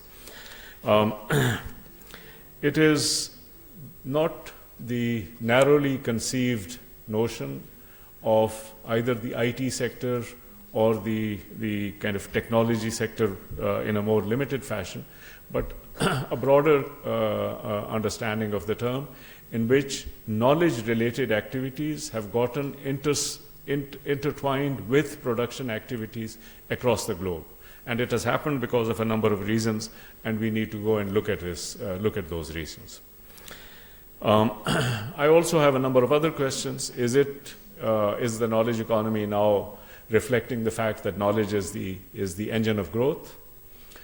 In the old days, you remember, certainly when I was growing up, but perhaps when many of you were growing up, we used to think about industry as the engine of growth. And there are good reasons for it. I think we need to come to that. Has knowledge now replaced industry as the engine of growth? Should we keep thinking about industry and then think about its relationship to knowledge? Or should we focus on knowledge itself? There is one other question which I think we also need to remember, which is pertinent to the knowledge economy, and that its relationship to conflict. Both conflict in the workplace and conflict globally, because some of these notions which predate the use of the knowledge economy more popularly have emerged in that context, and I want to bring some of that knowledge to you as well. There are sort of other dimensions also. Knowledge, the knowledge economy is a solution to environmental issues, and its relationship to efficiency issues, etc. So let me quickly start with some of those things. But please keep these questions in mind. You know, what is the knowledge economy? Should we take it seriously? Is it the new engine of growth? Is it the locus of power conflicts? What is its relationship to the environment? And how do we pursue? What do we do? What is the next kind of a thing? This one I'd quickly jump over, but one indicator that now people talk about, the relationship between knowledge and income. And generally, when sort of, people try to map knowledge indicators and income indicators, there's not only a very high level of correlation, there's a kind of an exponential relationship between them. It's a little bit of a mug's game because the two more or less come out of the same place. Nevertheless, the correlation does tell us something. And at least it tells me that there's something going on which we need to look at seriously. So this is more or less just what I have said. My concern is that in Pakistan, this term has been used rather loosely, mainly to refer to the use of technology, especially IT. And I've picked up a few quotes from recent newspaper articles. Present-day jobs will disappear, present-day skills will become irrelevant, petrol-driven cars will be replaced with electric vehicles, government, teaching, healthcare would all be reshaped. But it seems as if there is something of a focus on the IT sector which is central to this. And I'm going to convince you that that is really not quite the right way to think about it. In Pakistan, the role of the ICTs is particularly emphasized, and also its relationship to exports, to which I'll come at the end of my talk. This, I didn't know where to put this slide, so I might as well dispense with it right now. There are laments about the IT sector because people seem to think that the knowledge economy means the IT sector. The fact, earlier this year, there was a very huge fanfare that Pakistan for the first time crossed $1 billion of software exports, of IT-enabled services exports. Industry Insider seems to think that there's an underestimate because some things get hidden into the remittances, etc. But this is what the State Bank says, that the IT exports this year was $1.011 billion. Of course, if you compare it to India, it's $111 billion, and the Indian economy is about 6 or 7 times the size of our economy, maybe 10 times. So it really is very low compared to what our potential might be. We do give a lot of incentives. Again, I'll come to what our policies are with regard, mostly tax incentives. But nevertheless, the exports, although they are dynamic, they haven't reached the levels which we kind of expect them to reach. This is more or less a reflection of, this is more or less the statement of those numbers. These are the State Bank figures, $1.066 billion. The previous year it was 939, so significant, about 7% increase or 6% increase. But as I said, the term knowledge economy is actually much broader. Let's look at some of the earlier literature on this. First let me just give you a definition. There are a number of agencies which have now entered into the job of defining what the knowledge economy is. The World Bank calls it an economy based on creating, evaluating, and trading knowledge, where labor costs become progressively less important, and traditional concepts such as scarcity and scale economies cease to apply. Now, this has nothing to do with the IT sector. It's basically have to do with efficiency, right? So that means that the purpose of the economy is the production of knowledge, and other things like scarcity, etc., which are related to resources. That means it's almost like a decoupling of the economy from its basis in natural resources and in human resources. Wikipedia says in a knowledge economy, knowledge is a product. In knowledge-based economy, it is a tool. This is a distinction that people often make. Google calls it, the Google definitions or dictionary, an economy in which growth is dependent on the quantity, quality, and accessibility of the information available rather than the means of production. There are also other indicators. The World Bank has come up with the knowledge economy indicator, which has a number of components to it, which also define it further. But let's go back to some of the earlier literature. The word knowledge economy is not, I mean, as I said, it came into popularity in the late 1990s. And we'll look at that somewhat. But am I doing it right? Yeah. So, but it was used much earlier.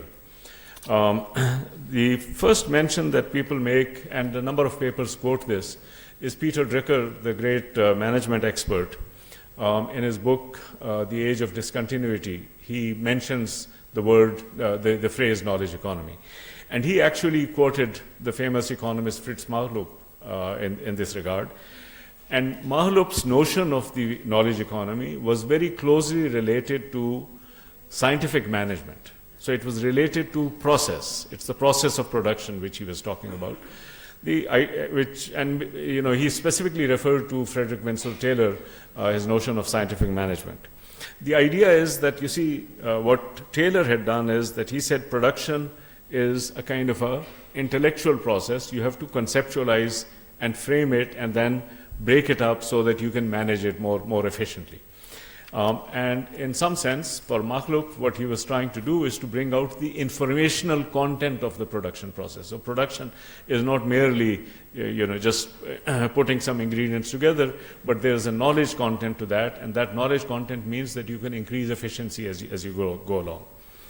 Now, this is a very interesting thing. So it's no longer that you can think about the knowledge economy as simply a sector, that this is a part of the economy which is the knowledge economy.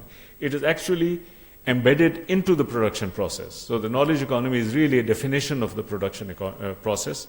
This is how production takes place. And the reference to Taylor is particularly relevant over here. Now, in this regard, I would also like to refer to some of the other work with which I've been associated. Stephen Marglin, who did this very famous book and then an article earlier on. The book was called Dominating Knowledge, in which I too contributed a couple of chapters. And he used the word systems of knowledge to try to frame the discussion. Steve's idea was that production. Let me go back to one of Steve's earlier points. Steve had written a very famous article in 1974 in the Review of Urban Political Economy, RRPE, which was called What Do Bosses Do? It was an article in economic history in which he had tried to understand or re-understand the nature of the conflict between labor and capital. Now, whereas previously the nature of conflict between labor and capital had been defined purely in terms of the distribution of the share of resources, Steve's view was that it's actually not the share of the distribution of resources, but it is control over the production process. So it was really a system of control rather than a system of allocation of resources, right? So it's not that what comes out, you get 50% and I get 50%, or you get 80 and I get 20. That's not the issue. The issue is who controls the production process. Now, in order to frame that discussion, Steve went into the question of the labor process itself. And he referred to Frederick Winslow Taylor. So his idea was that, look, here is a worker who knows how to do things. And so the worker produces something. It could be a widget, it could be a piece of art, it could be some physical product. And he or she produces it through taking a certain number of steps. The idea is that if you can break down those number of steps, then you don't need that worker anymore, because then you can actually divide it into routine steps, and you could give it to each individual, to different individuals. This was the idea of Frederick Winslow Taylor in scientific management. It's an idea that was then operationalized in the assembly line, which Henry Ford then introduced. So the relationship between Henry Ford and Frederick Winslow Taylor in the economics or the rise of the factory is very, very symbiotic. So Steve tried to frame the discussion in terms of the control of the production process, and he looked at the control of the production process in terms of the knowledge content of the production. So the process has knowledge content. If you can take that knowledge content out and transform it into a shape in which somebody else can control it, you're basically taking the autonomy away from the worker. That was his idea in the What Do Bosses Do piece. Later on, he revisited some of those themes in Dominating Knowledge, this other book that I mentioned, in which he looked at development as a process of transformation, in which the knowledge content of the production process was again being taken over by a new set of actors. And he looked at weavers in a state in Orissa, in Nawapatna, in the Indian state of Orissa. So he was looking at the weavers and the way in which they had organized their production process. And then he looked at development coming in. And basically the weavers became irrelevant because the factory system took over. It became more efficient, but it also took the autonomy away from the workers. And in order to do that, Steve then talked about systems of knowledge. His basic idea was that people have a framework within which they operate, and that framework is not only a framework that produces outcomes, but it also reproduces knowledge, but it also creates political outcomes, right? So who controls this knowledge? And typically there is, his view was that there is a conflict over the knowledge process, and it is losing that conflict that actually disenfranchises the Nawapatna weaver. Now, the reason I'm saying all of this is that Steve's concern about this entire thing is that production is itself a knowledge-based system, and therefore when we understand the knowledge-based system, we can understand the nature of the conflict that inheres in it, the outcomes of those conflicts, both in terms of the distribution and allocational purposes, but also in terms of political purposes of autonomy, that you need to understand the knowledge side. So in some sense, what he said is that instead of looking at production as a physical process, as a process of the transformation of materials, you look at it as a process that exists in people's brains. And it is this process that actually tells you a lot, much more about the outcomes. So his idea was that it is not only conflicts over resources and conflicts over outcomes, but it is conflicts over meanings that are driving the nature of this change. Now, this analysis, both Frederick Winslow Taylor, the Makhlouf's insight, and I presume Peter Drucker's insight, is relevant to how we look at the world today. What is happening today is that the production system, beginning in the 1990s, has been globalized. So we now are living in a world in which we not only have globalization in terms of flow of people or flow of ideas or flow of resources, flow of finance, but it is the globalization of the production process itself. That means goods and services are being produced through what are called global value chains. So it's no longer that, the production system. I mean, think about it like this. In the 1990s, when the information revolution took place, we began to think about a number of new terms which did not exist before. We thought about information technology, information society, etc. One of the things that emerged from there is this idea of the global value chain or the global commodity chain, which basically means that production takes place in a number of steps, and it gets this gets distributed over different places. And we need to understand the entire value chain to be able to understand the nature of the production process. I did some work in the global value chain literature about 25 years ago when I was at STPI, and the concern I was looking at was how to improve the environmental sustainability of the cotton value chain. And the idea basically very simply was this, that if you look, for instance, at this shirt that I'm wearing, if I buy it in the US as I did, probably cost me about $20 or $25. Of this $25, the farmer got no more than 50 cents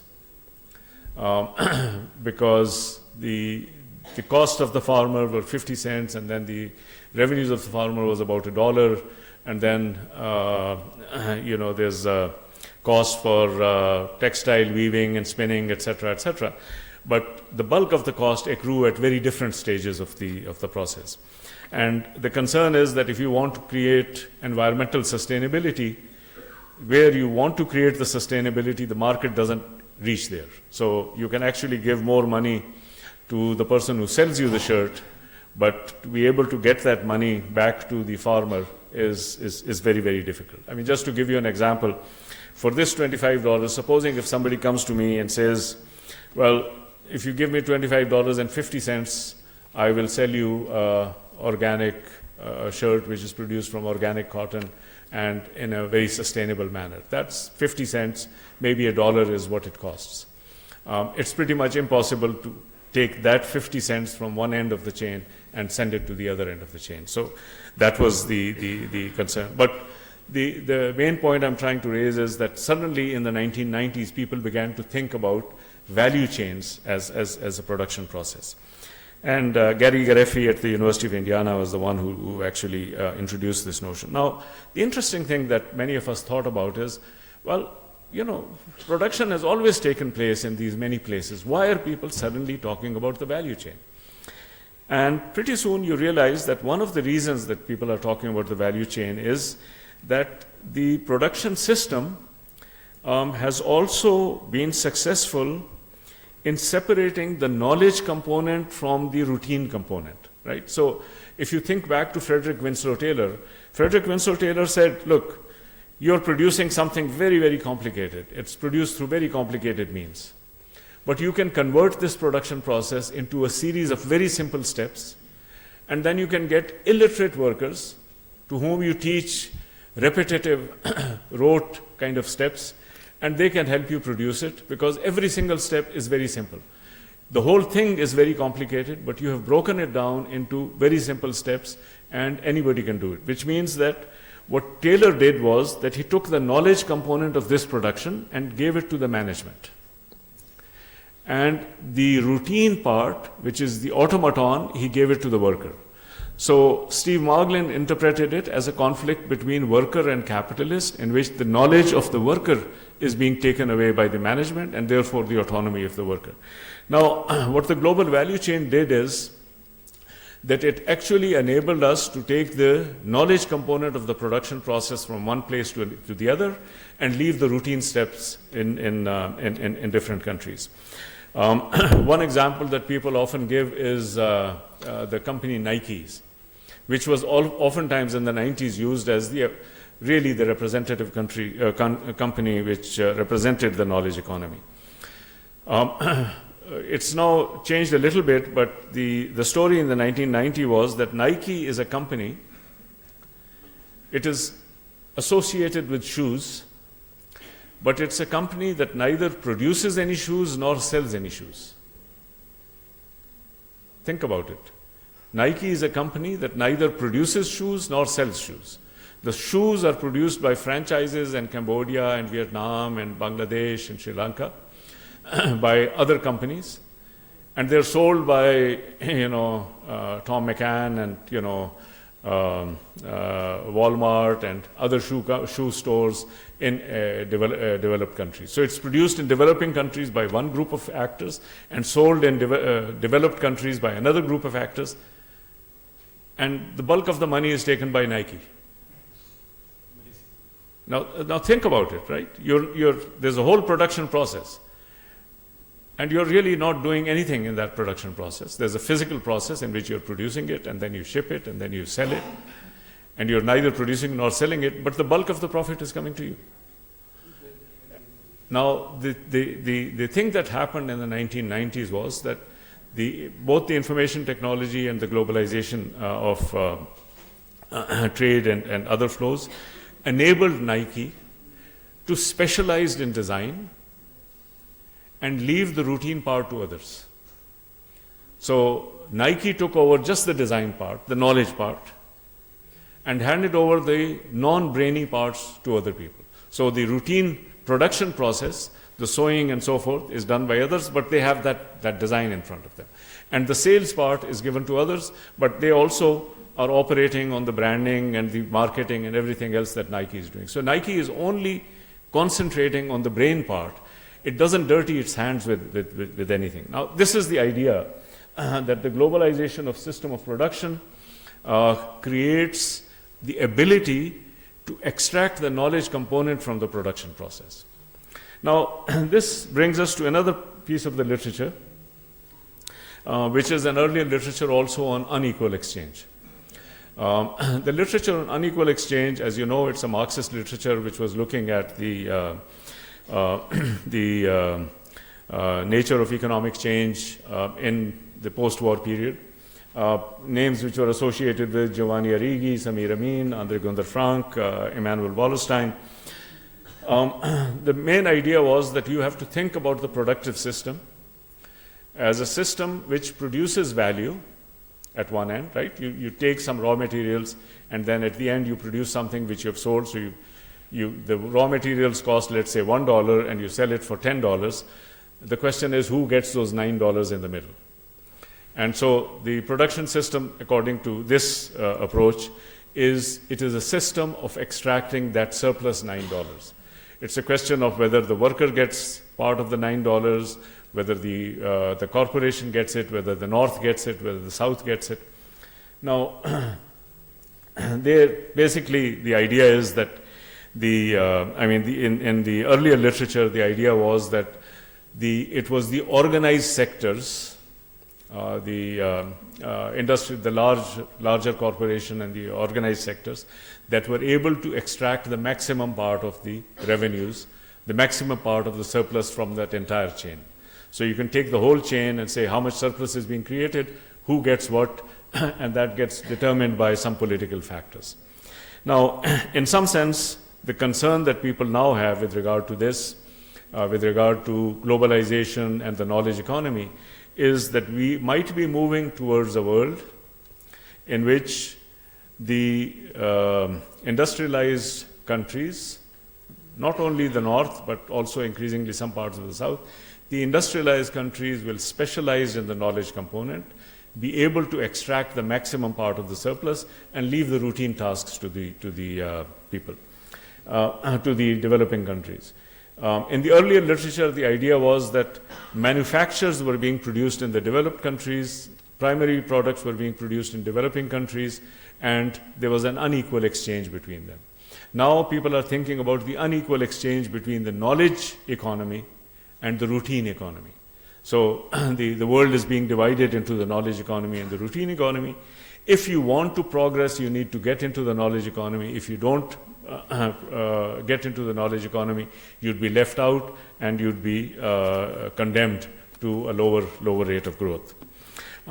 If you go back to the Chinese literature in the 1990s, in particular before the 10th five-year plan, they were actually talking about these things in a very systematic way. There was a big debate, more or less, in fact, even a more heated debate than we are having in Pakistan today. But the big debate at that time was that if you look at the Chinese growth rate had been premised on rapid industrial growth. So if you look at 1970 to 2000, for instance, agriculture grew by about 5 times, industry grew about 25 times, and services by about 13 or 14 times. So the average was about tenfold growth in the economy. But it is the very fast rate of industrial growth that actually led to the rapid expansion of the economy. Their concern was, number one, that the fast pace of industrial growth might actually slow down, number one.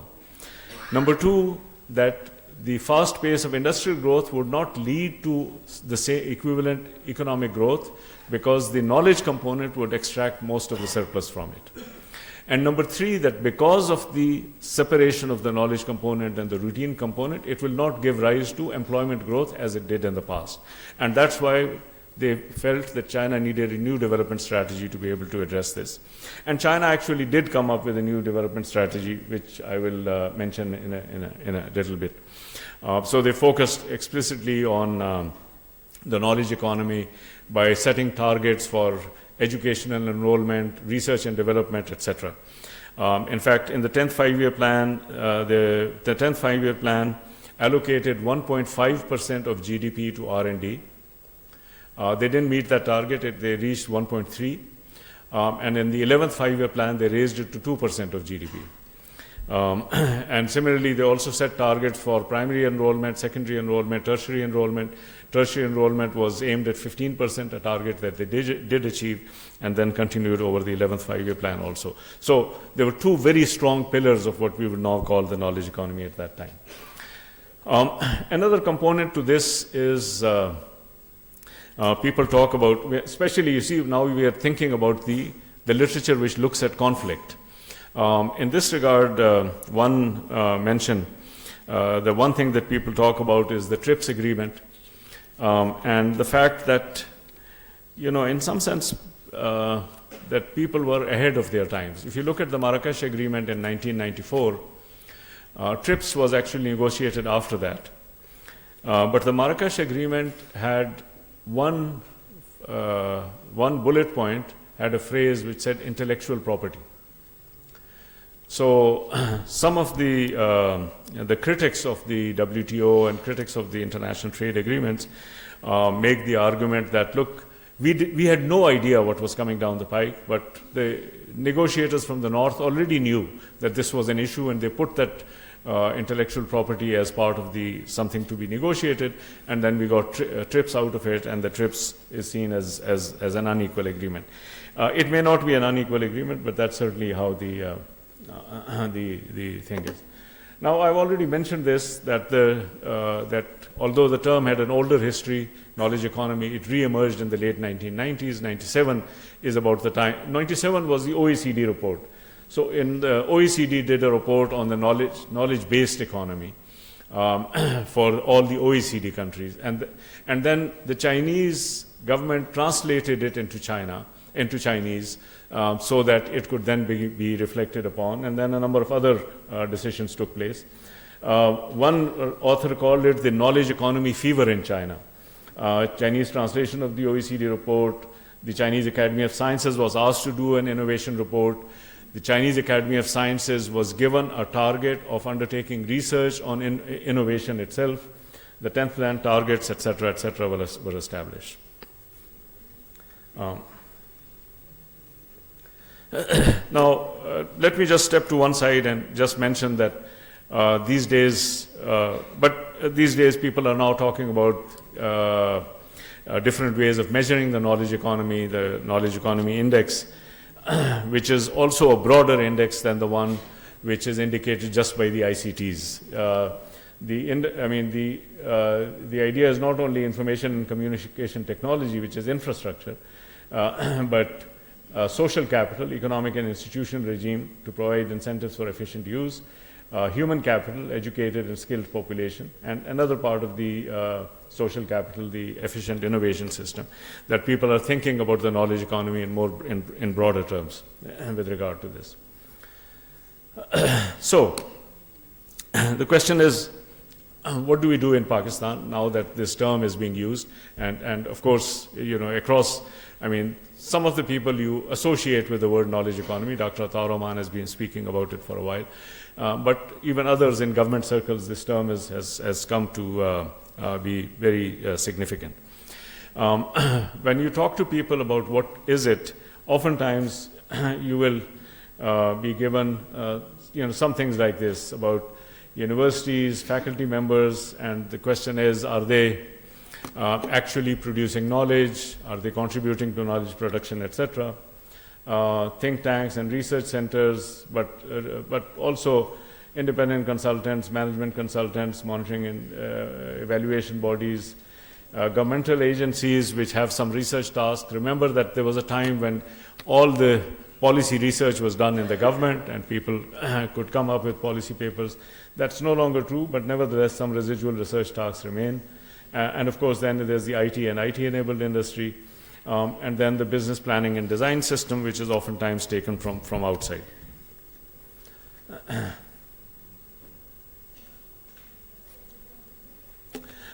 So our approach to the knowledge economy is very simple. We have support for IT-related industry. I've already mentioned there's zero taxes on exports till 2025, 5% cash rewards, 5% sales tax exemption, SEZs, and preferential financing. Starting with the HEC, there has also been increase in financing for higher education, but it's been going up and down, and the lack of consistency actually shows a little bit of a casual attitude towards the knowledge economy. Of course, the purpose is to increase access, quality, and relevance, but we have some concerns in the HEC itself about the pace at which we are pursuing it. Research funding is very much a weak point in the Pakistan approach towards the knowledge economy. As I mentioned, China in the 10th five-year plan in 2000 allocated 1.5% or planned to allocate 1.5% of GDP to R&D. In the event, they were able to allocate 1.3%. We don't have any systematic numbers like this. But we do have, the largest single funder is probably the HEC itself. We provide funds for R&D to our universities and their partners. Plus, there's the Ministry of Science and Technology, which has a number of institutions. There are a number of questions about the efficacy of those institutions, and I'll come to that in a minute. There's a PRC system. Again, it has significant funding, and it has done quite a lot for us in terms of the agricultural productivity. But there are also questions about whether it has lost its dynamism. There's the Pakistan Atomic Energy Commission and a whole research program that has been associated with it. That's probably the extent of the R&D system in Pakistan. And all of this is funded primarily from government sources. And there are also incentives and goals for academia, which is basically giving incentives for people to do research, to produce new knowledge rather than to just restrict themselves to teaching. Again, we are now reviewing how effective they have been. So, to go back to this, to the main thing is that we have to understand the word knowledge economy in a broader sense. It's not only IT, it's a way in which we solve problems, create designs, and create knowledge which can enable us to move forward. It is a way of looking at the part of the production process which is non-routine. To the extent that we routinize it, that process itself is part of the knowledge economy. But of course, it means research on new knowledge, on new production, or new policies, new plans, etc., some of which are being done over here. Number two, there is an existing system in which we are trying to support this. The thing is that as you look at this, also as you look at the importance that is now in the public domain seems to be given to the knowledge economy, it doesn't seem that this is consistent. That means it doesn't seem as if people really think that this is enough, or it will do what we need to do in order to build the knowledge economy as an engine of growth. So how should we think about it? One way in which people have started to address this question, and particularly coming from the HEC, that is a very common way, is to look at it as a trade-off between quality and quantity. So oftentimes people say that, well, look, our purpose is that we should, start expanding the number of our students, number of our graduates, number of our research papers, etc. And that speed of expansion itself is going to be inimical to quality. And so there is a trade-off between quality and quantity. There is some evidence to support it, that even though the number of graduates has increased, people say that they are not of the same quality as they used to be. Number of papers have increased, but also their impact on the society is somewhat limited. There are also issues of plagiarism, of quality of the degree programs, especially the PhD programs, irrelevance of academia to societal needs, etc. So people think that this is actually a trade-off. But question is, we are investing a lot of money in what we call the knowledge economy. It may not be as much as is needed, but we have significantly increased the amount of resources. How do we interpret this evidence? And for this, I thought I'd take you back to some of the earlier literature and maybe bring some insights, and hope that this can generate some ideas about where to go in the future. And this earlier literature is import substitution versus export promotion. When I was growing up, and when my friend Nadeem ul Haq and Parvez Tahir were growing up, these are the things that we used to talk about, right? Import substitution strategy versus export promotion strategy. Import substitution strategy, which was in some sense the mantra in the 50s and the 60s, and in the 70s as well, although things were changing by that time, was based on overvalued currencies, tariffs and quotas, import licenses, guaranteed deposits. I mean, there are a number of ways. The main concern was that countries, in order to grow, need industry. Industry cannot compete, so you protect that industry behind a tariff barrier. And the idea was, once it begins to compete, then the protection can be removed. Well, we quickly realized that doesn't happen, because it's not an economic process, it's a political process, and people then create a basis in which they need to they can protect their privileges. And that led to the idea of a second strategy, an alternative strategy, namely the export promotion strategy, which was picked up initially by the so-called Asian tigers. I mean, initially by Japan as well, but Asian tigers. And it was a counterintuitive idea in the following sense, that if you think that you're a poor country in which people don't have enough, and you say that instead of producing goods and services for yourself, you should produce it for others. You think there's a kind of an counterintuitiveness in this. But the countries which went ahead and did it protected their industries with the perspective of exports, very quickly left the others behind. So Korea, Taiwan, Singapore, Hong Kong, and before them Japan, and now increasingly China, Vietnam, and behind them come Bangladesh, India. A number of countries which have actually invested in exports are leaving the others behind. So the idea there was that import substitution strategy leads to endemic inefficiency, and people will never grow out of that infant industry status. So the export promotion strategy is, it gives the same protection, but it gives them in a competitive environment. And it enables the countries or the industry to compete, and by competing, they become more efficient, and then they begin to grow out of this process. Now, think about this as an example. We have invested in our knowledge economy, we have invested in our universities, in our think tanks, we have actually given them money, but we have not encouraged them to export. And what we are seeing is that the products that our people are producing, after a lot of investment, are still not competitive. Our research products are not competitive with the rest of the world. Our patents are not yet competitive with the rest of the world. Our software industry that I talked about, its amount of exports is peanuts. It's nothing compared to even to our neighbor to the east. And also that you find that in our own institutions, there's a strong struggle over rents. That means everybody is out there to protect their privileges rather than to compete in an open market. So the main idea that I want to share with you is that we have approached the knowledge economy as if the knowledge industry is an infant industry, and we have approached it through an import substitution process.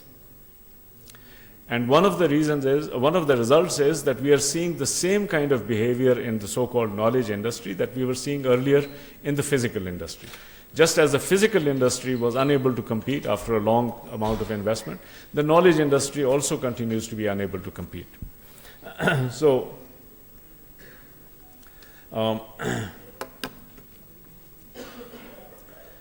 how do we actually so this is the way we have approached it. We have said we want to replace global providers with our national ones. So it's the infant industry argument. We need to rely on domestic services. We protect our domestic services, protect our graduates. We give them jobs. We give them entitlements. We protect our knowledge products. We don't talk about quality, because talking about quality is competing with the rest of the world, and we don't want to compete with the rest of the world. We have brain drain laws. We don't allow our people to go out, and if they go out, we try to bring them back, and I'm very much guilty of that. That's what I'm trying to do all the time. We have an absence of a global education policy. All the countries, many of the countries in the world now have global education policies. How do our people go and educate others? Malaysia has a global education policy. China has a global education policy. Turkey has a global education. Of course, UK and US have had global education policy for a long time. They have ramped up this thing. They want to teach others. They want to offer those services to others. They want to attract students. They want to give advice to others. We haven't done any of that. So, to conclude, my suggestion is that we should actually, if we take the knowledge economy seriously, and I personally do, we need to embark upon an export promotion-based strategy for the knowledge economy. It's an export promotion-based alternative which is focused on the support for the export of our knowledge products. For the export of our knowledge products. And you are our primary knowledge products. The students, the graduates that we produce are the primary knowledge products, that we export you, that we actually enable you to provide your knowledge and your services to the rest of the world. We actually position you, we enable you to provide those services. We upgrade the knowledge components of our traditional exports. That means we don't want to be stuck in the low quality exports. We look at our exports and we try to bring in the knowledge components, and we focus on upgrading them, so we have a strategy to do that. We shift non-traditional exports into the exports category through knowledge investments. So the non-traditional exports, the traditional non-exports, that means things we don't export, we produce them domestically, we shift them into the export category by investing in their knowledge component. We have an intelligent migration strategy not a simple brain drain versus no brain drain strategy, an intelligent migration strategy as a development strategy, because that is one way of exporting our knowledge product.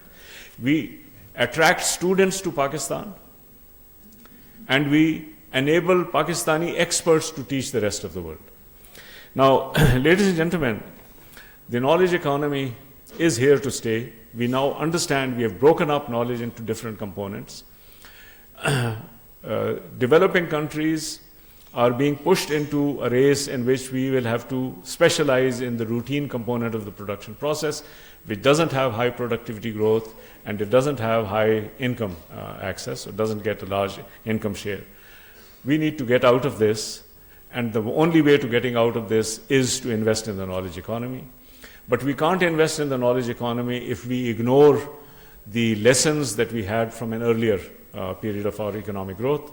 And so what I would like to do is to propose that we begin to understand what an export-led strategy for the knowledge economy would be, and we build that as the central part of our strategy. That is something that we in the HEC are now engaged in thinking about. And to the extent that you can help us with this, that is also something that we will build as we move forward. That is something that we are also proposing to our other colleagues in the government, in the Ministry of Science and Technology, Ministry of Agriculture, Ministry of Health. How do we export our knowledge rather than to retain it? There are lots of things that we know in Pakistan. We need to promote what we know outside and to be able to educate other people.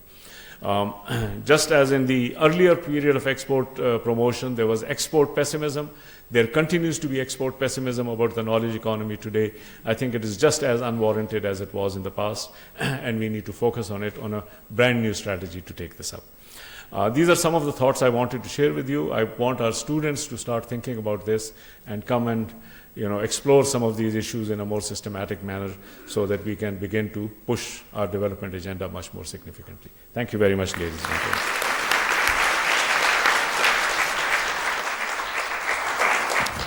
That was such an inspirational speak that I feel motivated to take a minute or two. First of all, this session will be ending in half an hour. We'll give 10 minutes, and there's 10 minutes to the discussants and 10 minutes for discussion. But usually there's an annual general meeting, that's what it's about, but we haven't had them for a year or two.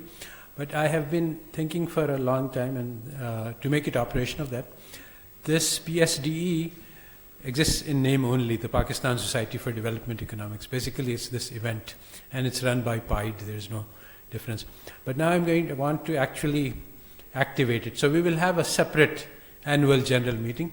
Those people who are members should give us their emails so that we will really have and organize it, and we will want to take up this idea that Professor Banouri has exposited to create knowledge and to spread knowledge. As the Quran says that if you just think about giving, don't think about getting, you will get a lot more than those people who just think about getting. So I'd like to invite Dr. Alia to give her comments on this. Thank you.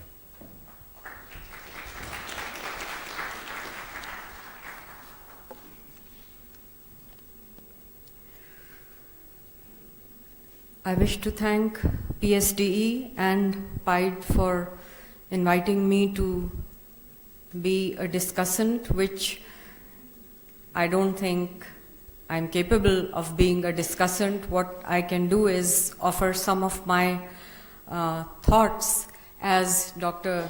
Tariq himself said, as a panelist. I'm glad he used that word. I received the PowerPoint presentation quite late, and in a way I'm glad that I didn't have it with me, because otherwise I would have been caught up in trying to frame my discussion around the philosophical and very thought-provocative points that Dr. Tariq Banouri has raised. Being a member of the Economic Advisory Council, now I felt I had a responsibility also to tie in what the latest world benchmark publications are saying about this nexus between knowledge or the fourth industrial revolution economy and trade, and also to slot Pakistan into the picture and see where we have to put our efforts. And I'm glad that Dr. Tariq Banori ended on that note that we have to export knowledge-based products. And I think that what I'm going to say is going to make that connection, so at least I'll be in sync with that. Since this is the Qaid-e-Azam lecture, the finale of the PSDE, I felt impassioned, I think, to look up a quote from the Qaid that would sort of energize me also into a thought process as to how to approach this subject. And there are not many quotes of the Qaid. If you look up his book of quotations, a book compiled on his quotations regarding the economy, because the economy was really in a very, very nascent stage, and all he could do was to motivate the people to embark on a path. So I quote, "I have no doubt in my mind about the bright future that awaits Pakistan, when its vast resources of men," and I think he meant men including women, "and material are fully mobilized. The road that we may have to travel may be somewhat uphill at present, but with courage and determination, we mean to achieve our objective, which is to build up and construct a strong and prosperous Pakistan." So I think I would like to begin with this spirit, even though the picture of the export performance of Pakistan, which I think I do need to reiterate in the limited time that I have, is important, because that will give us a sense of the distance that, or the road that we have to travel, which the Qaid has sort of chalked out for us. So the unsatisfactory export performance of Pakistan can be attributed to many impediments. The key impediments include narrow product and market concentration, eroding competitiveness, or rather weak competitiveness. It's not that we were very competitive at any time. Unpredictability of policy, high costs, and investment trade disconnect. Textiles and clothing sector, which contributes about 5% to global trade, dominates the country's exports, as all of you know, accounting for around 58% of our total exports in 2017-18, while more than 50% of our exports rely on only 4 markets. So nearly 60% of our exports go to only 50% of our exports go to only 4 markets: USA, EU, China, and Afghanistan. So we have to diversify. Trade potential remains underexploited in the regional markets. And why am I focusing on regional markets? We just heard a very extensive panel discussion on CPEC and economic corridors and regional connectivity. So it's important to think about how the knowledge economy can enable us to take maximum advantage of an economic corridor like CPEC also. Now, since the topic is knowledge economy and export promotion, I looked up the latest World Trade Report published by the World Trade Organization. It is recently released on October 3rd, 2018. And there are some very interesting messages in that report, which I would like to share. And the first message is that technological advances are not a guarantee of greater or of stable trade growth or economic integration. So even if we have technological advancements domestically, there is still a step further. And what is that step? It is the ability to manage technology-driven structural transformation. And I think Dr. Banori referred to processes, and this is exactly the point, that we have to absorb the technological advancements in our processes. Remember, about 90% of Pakistani manufacturing takes place in small and medium-sized enterprises. And SMEs are globally known as being more primitive than what we call LSEs or large-scale enterprises. So one of our challenges is how to take the knowledge economy into our small and medium enterprise sector. And it's a challenge worth taking for Pakistan. We are entering a new era in which a series of innovations that leverage the internet, and I know that when Dr. Banori was saying that, knowledge economy is not IT, I was thinking about this issue, but I still feel that I need to talk about it because it is now very much related to trade. And that leverage over the internet could have a major impact on trade costs, because remember, what does connectivity do? It reduces the costs of trading, and the more it reduces the costs of trading, the more are the gains from trade, as we have learned in Chuck-Leyders and other basic international trade theory books, and the more are the welfare gains for the people. And what are these technological advantages? Sorry, Dr. Banori, but I'm going to list them out. The Internet of Things, IoT, artificial intelligence, 3D printing, and blockchain. And I'm saying this because we are also talking of multidisciplinary approaches to the knowledge economy. And I think we need to just hammer away the walls that have been built between the social sciences and the natural sciences. The two have to meet now. And this challenge that I'm talking about of absorbing the technological advances in our industrial processes demands just that kind of integration of pure sciences with social sciences like economics, sociology, psychology even. New business models have emerged.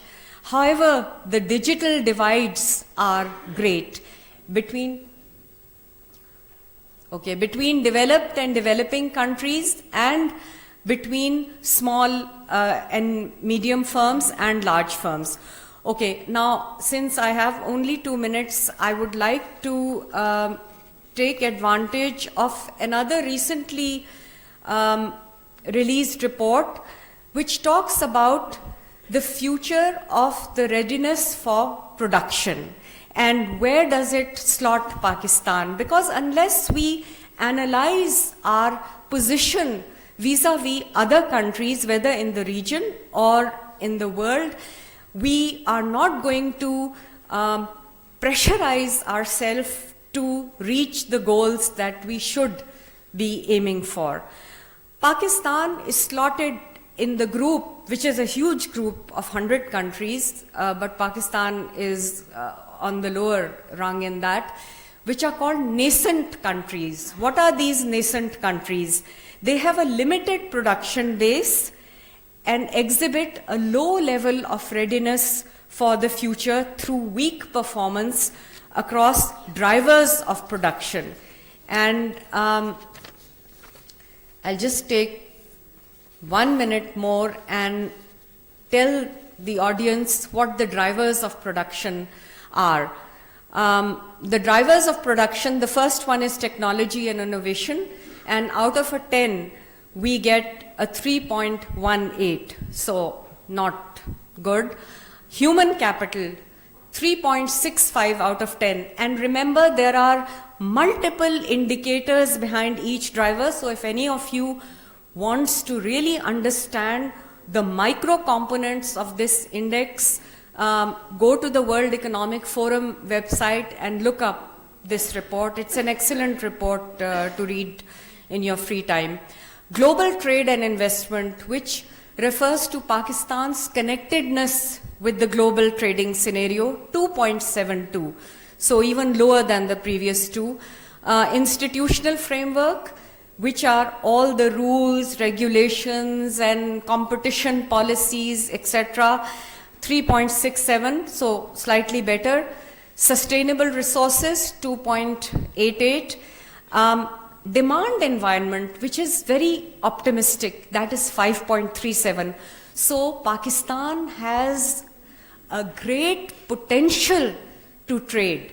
That is, the bright message from this drivers of production index. So since my time is up, I will leave it at that. But I think what I really learned while I was preparing for these discussant remarks was that this is a highly under-researched and I would say under-debated area for Pakistan, and we really need to convene much more discussion groups and brainstorming sessions and look at the data presented in these reports and our own data sets also to see where the efforts have to be sort of focused in order for us to get the maximum mileage and to walk the road that Qaid-e-Azam sort of pointed us towards in a fit way. So we have to go to the gym for that, the knowledge gym. Thank you very much. Now I'd like to invite Dr. Parvez Tahir. We have only 13 minutes left.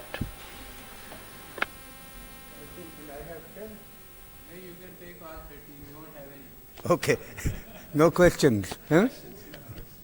Good for Tarak. Well, I thought when I received this invitation and the topic was a bit puzzling, I thought they think Tarak has some quick cookbook recipe for doing something about our export cul-de-sac. Gladly, that wasn't the case.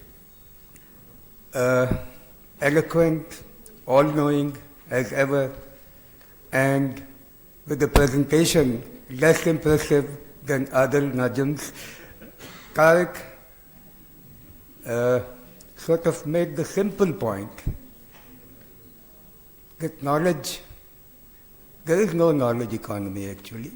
It is a description of a reality. Some people talk about a new economy. There is no new economy. It is a characteristic feature of the globalized world that we have. Now, he brought this interesting article into the discussion. What do bosses do? Well, that was a great piece. But I thought the essential point was, well, bosses just divide and rule. They have this colonial way of thinking, but it was again refreshing to see another interpretation. Now, he also did the important thing of telling us that knowledge economy is not just about distributing laptops.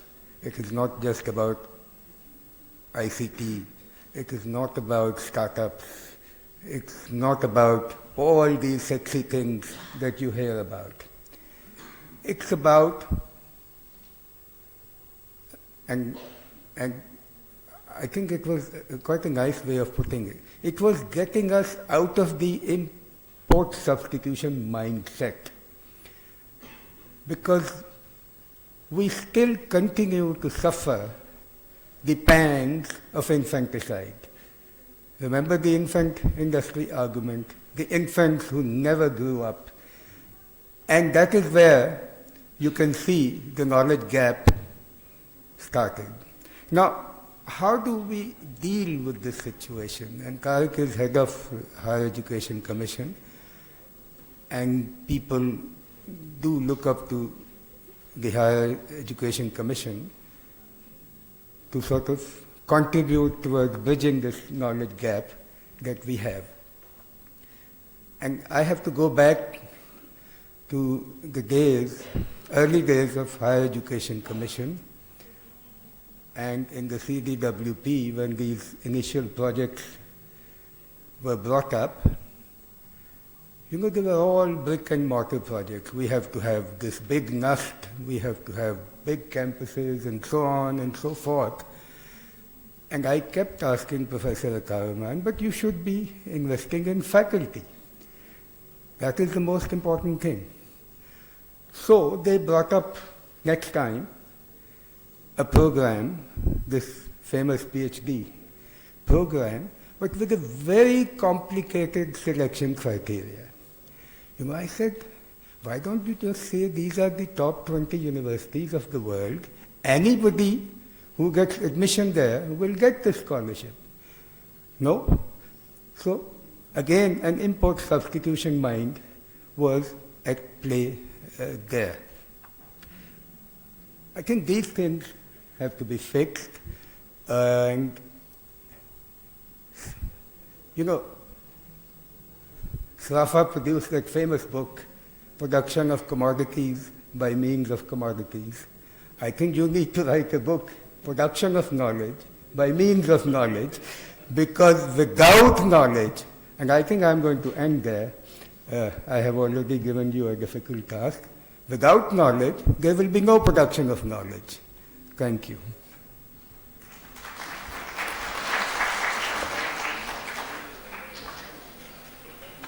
All right, क्या कुछ announcements हैं? Okay, thank you very much for the thought-provoking discussion on strategies to export promotion, export knowledge-based product. Now I would request the chair, Dr. Asad Zaman, to please give souvenir as a token of appreciation. First, I would invite Dr. Tariq Benouri to please come forward and receive the shield.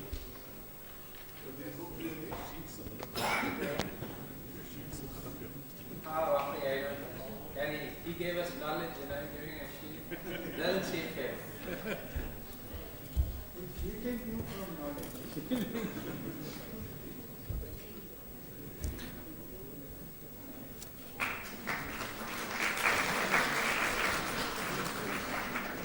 Dr. Alyaj Khan, please come forward.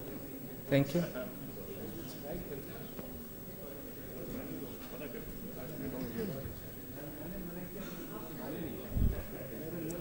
Dr. Parvez Tahir, please come forward.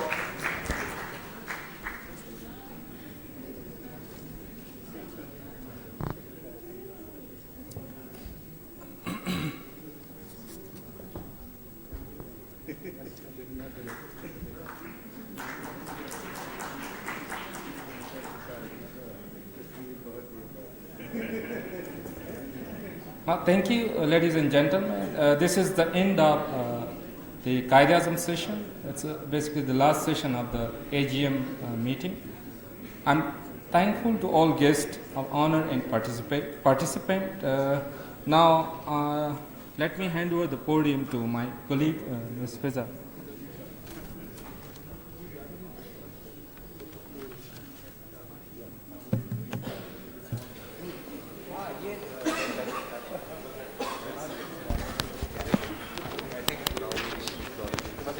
अभी नहीं पहले doctor Fazal is going to give his doctor Banori sir मैं doctor Adil Najam को भी बुला रही हूँ आप बैठे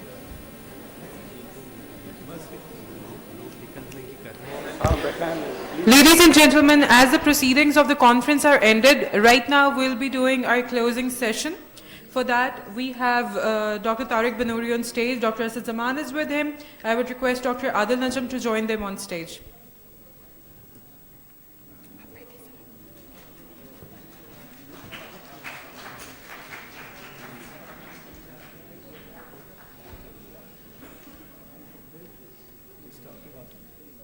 We can see the conference was very successful. I would request Secretary PSDE, Dr. Fazal Hussain, to give his closing remarks.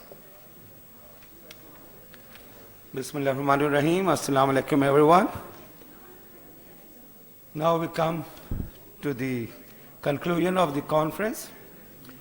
And it has been a long 3-day conference that started 9 in the morning and almost ended 9 in the night.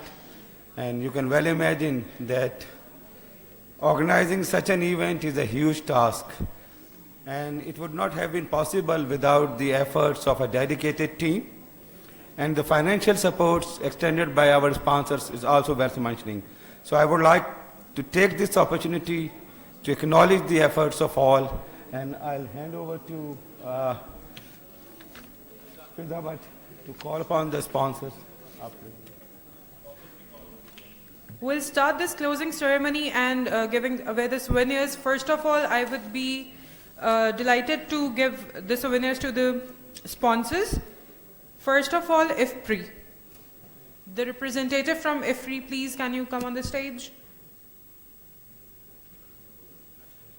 PPAF.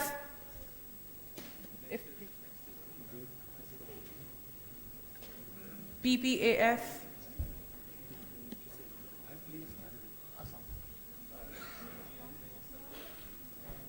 Planning, Development and Reform Commission.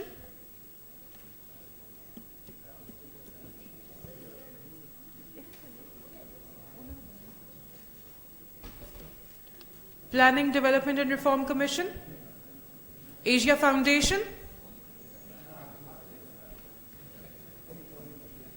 Asia Foundation. Asia Foundation. Anyone from PPA? No. Asia Foundation. Asia Foundation. Next is FES. Any representative from FES? HEC. I think we should just present it to Dr. Tariq Banoori. Dr. Asad Zaman, can you please present it to Dr. Tariq Banoori?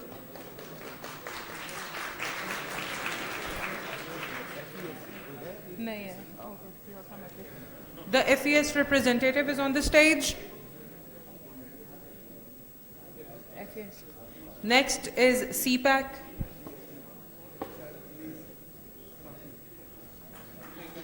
Last but definitely not the least, ILO. Any representative from ILO?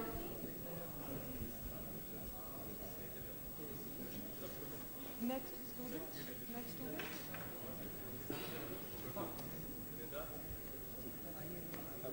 Any representative from ILO, Ministry of Planning, Development and Reform Commission? Nobody. Next student.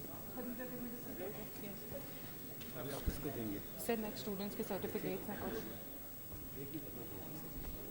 We'll be calling a few students on stage only. There have been a lot of students who work really hard. We appreciate their work. It couldn't have been complete without them.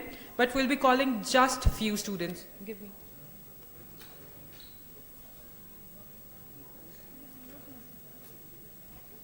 Nida Azam. Sir.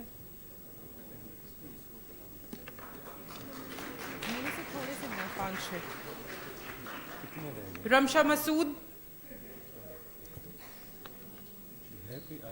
Ramsha is coming. Rizwan Fazal. Rizwan Fazal. Umar Sultan Kiani. Rizwan Fazal. Umar Sultan? Umar Sultan Kiani. Diba Khurshid. Khavar Mahmood. Sayyid Mudassir Shah. Sayyid Muzakkir Shah. Usman Qureshi.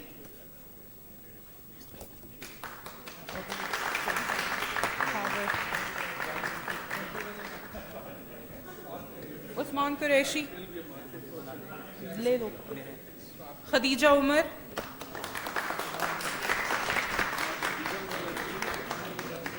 Khadija Dar. You must have seen this boy a lot on stage, Muhammad Wasim.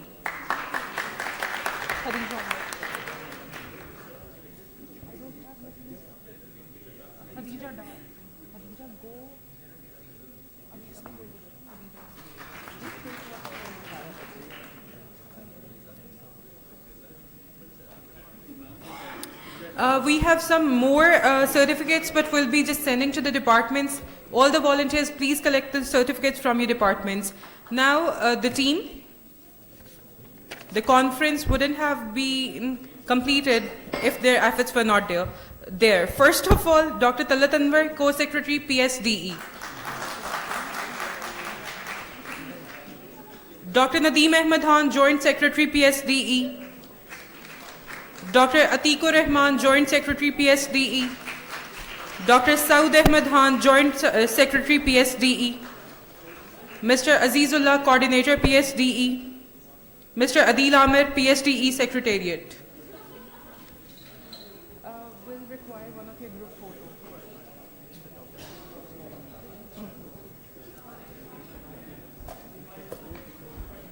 After the PSDE team, there are some shields, the souvenirs for the auxiliary committee's chairpersons. Dr. Abdul Jalil, in charge for all the technical sessions.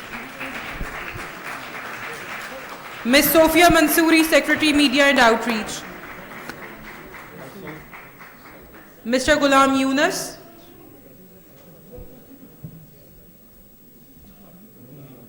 We want one representative from Treasurer Office.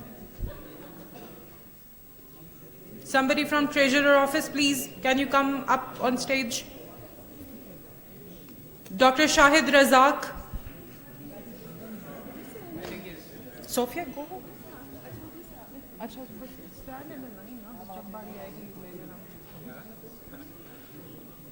Mr. Ubaid Simon. Dr. Ahmed Faraz.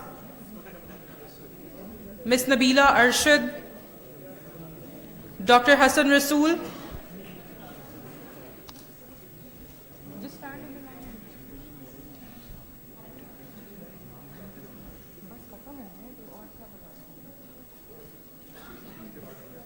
Ms. Fiza Khalid Bhatt. Ms. Fiza Khalid Bhatt, Coordinator, Conference. No, I don't want to grab.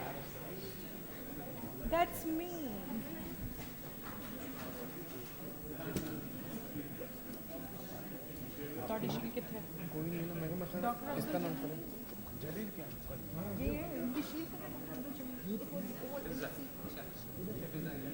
ये फिजा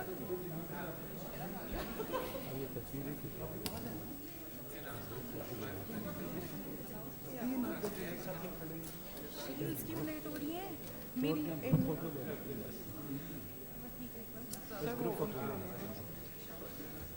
I request PSTE core team to get on stage for a group photo.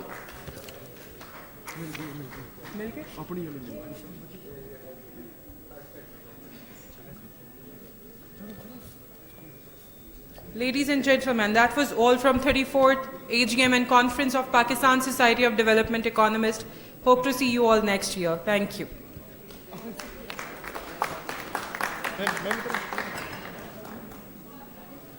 Where is Dr. Hassan Rasool? Pictures. Dr. Hassan, get on stage.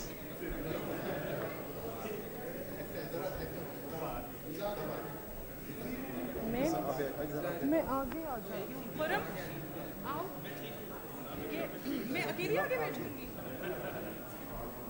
I want my faculty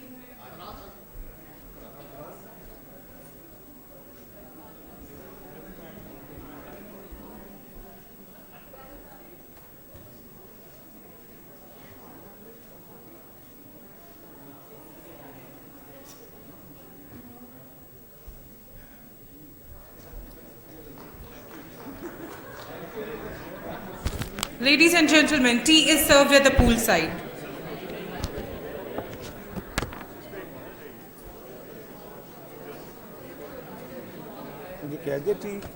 Okay, join us at tea.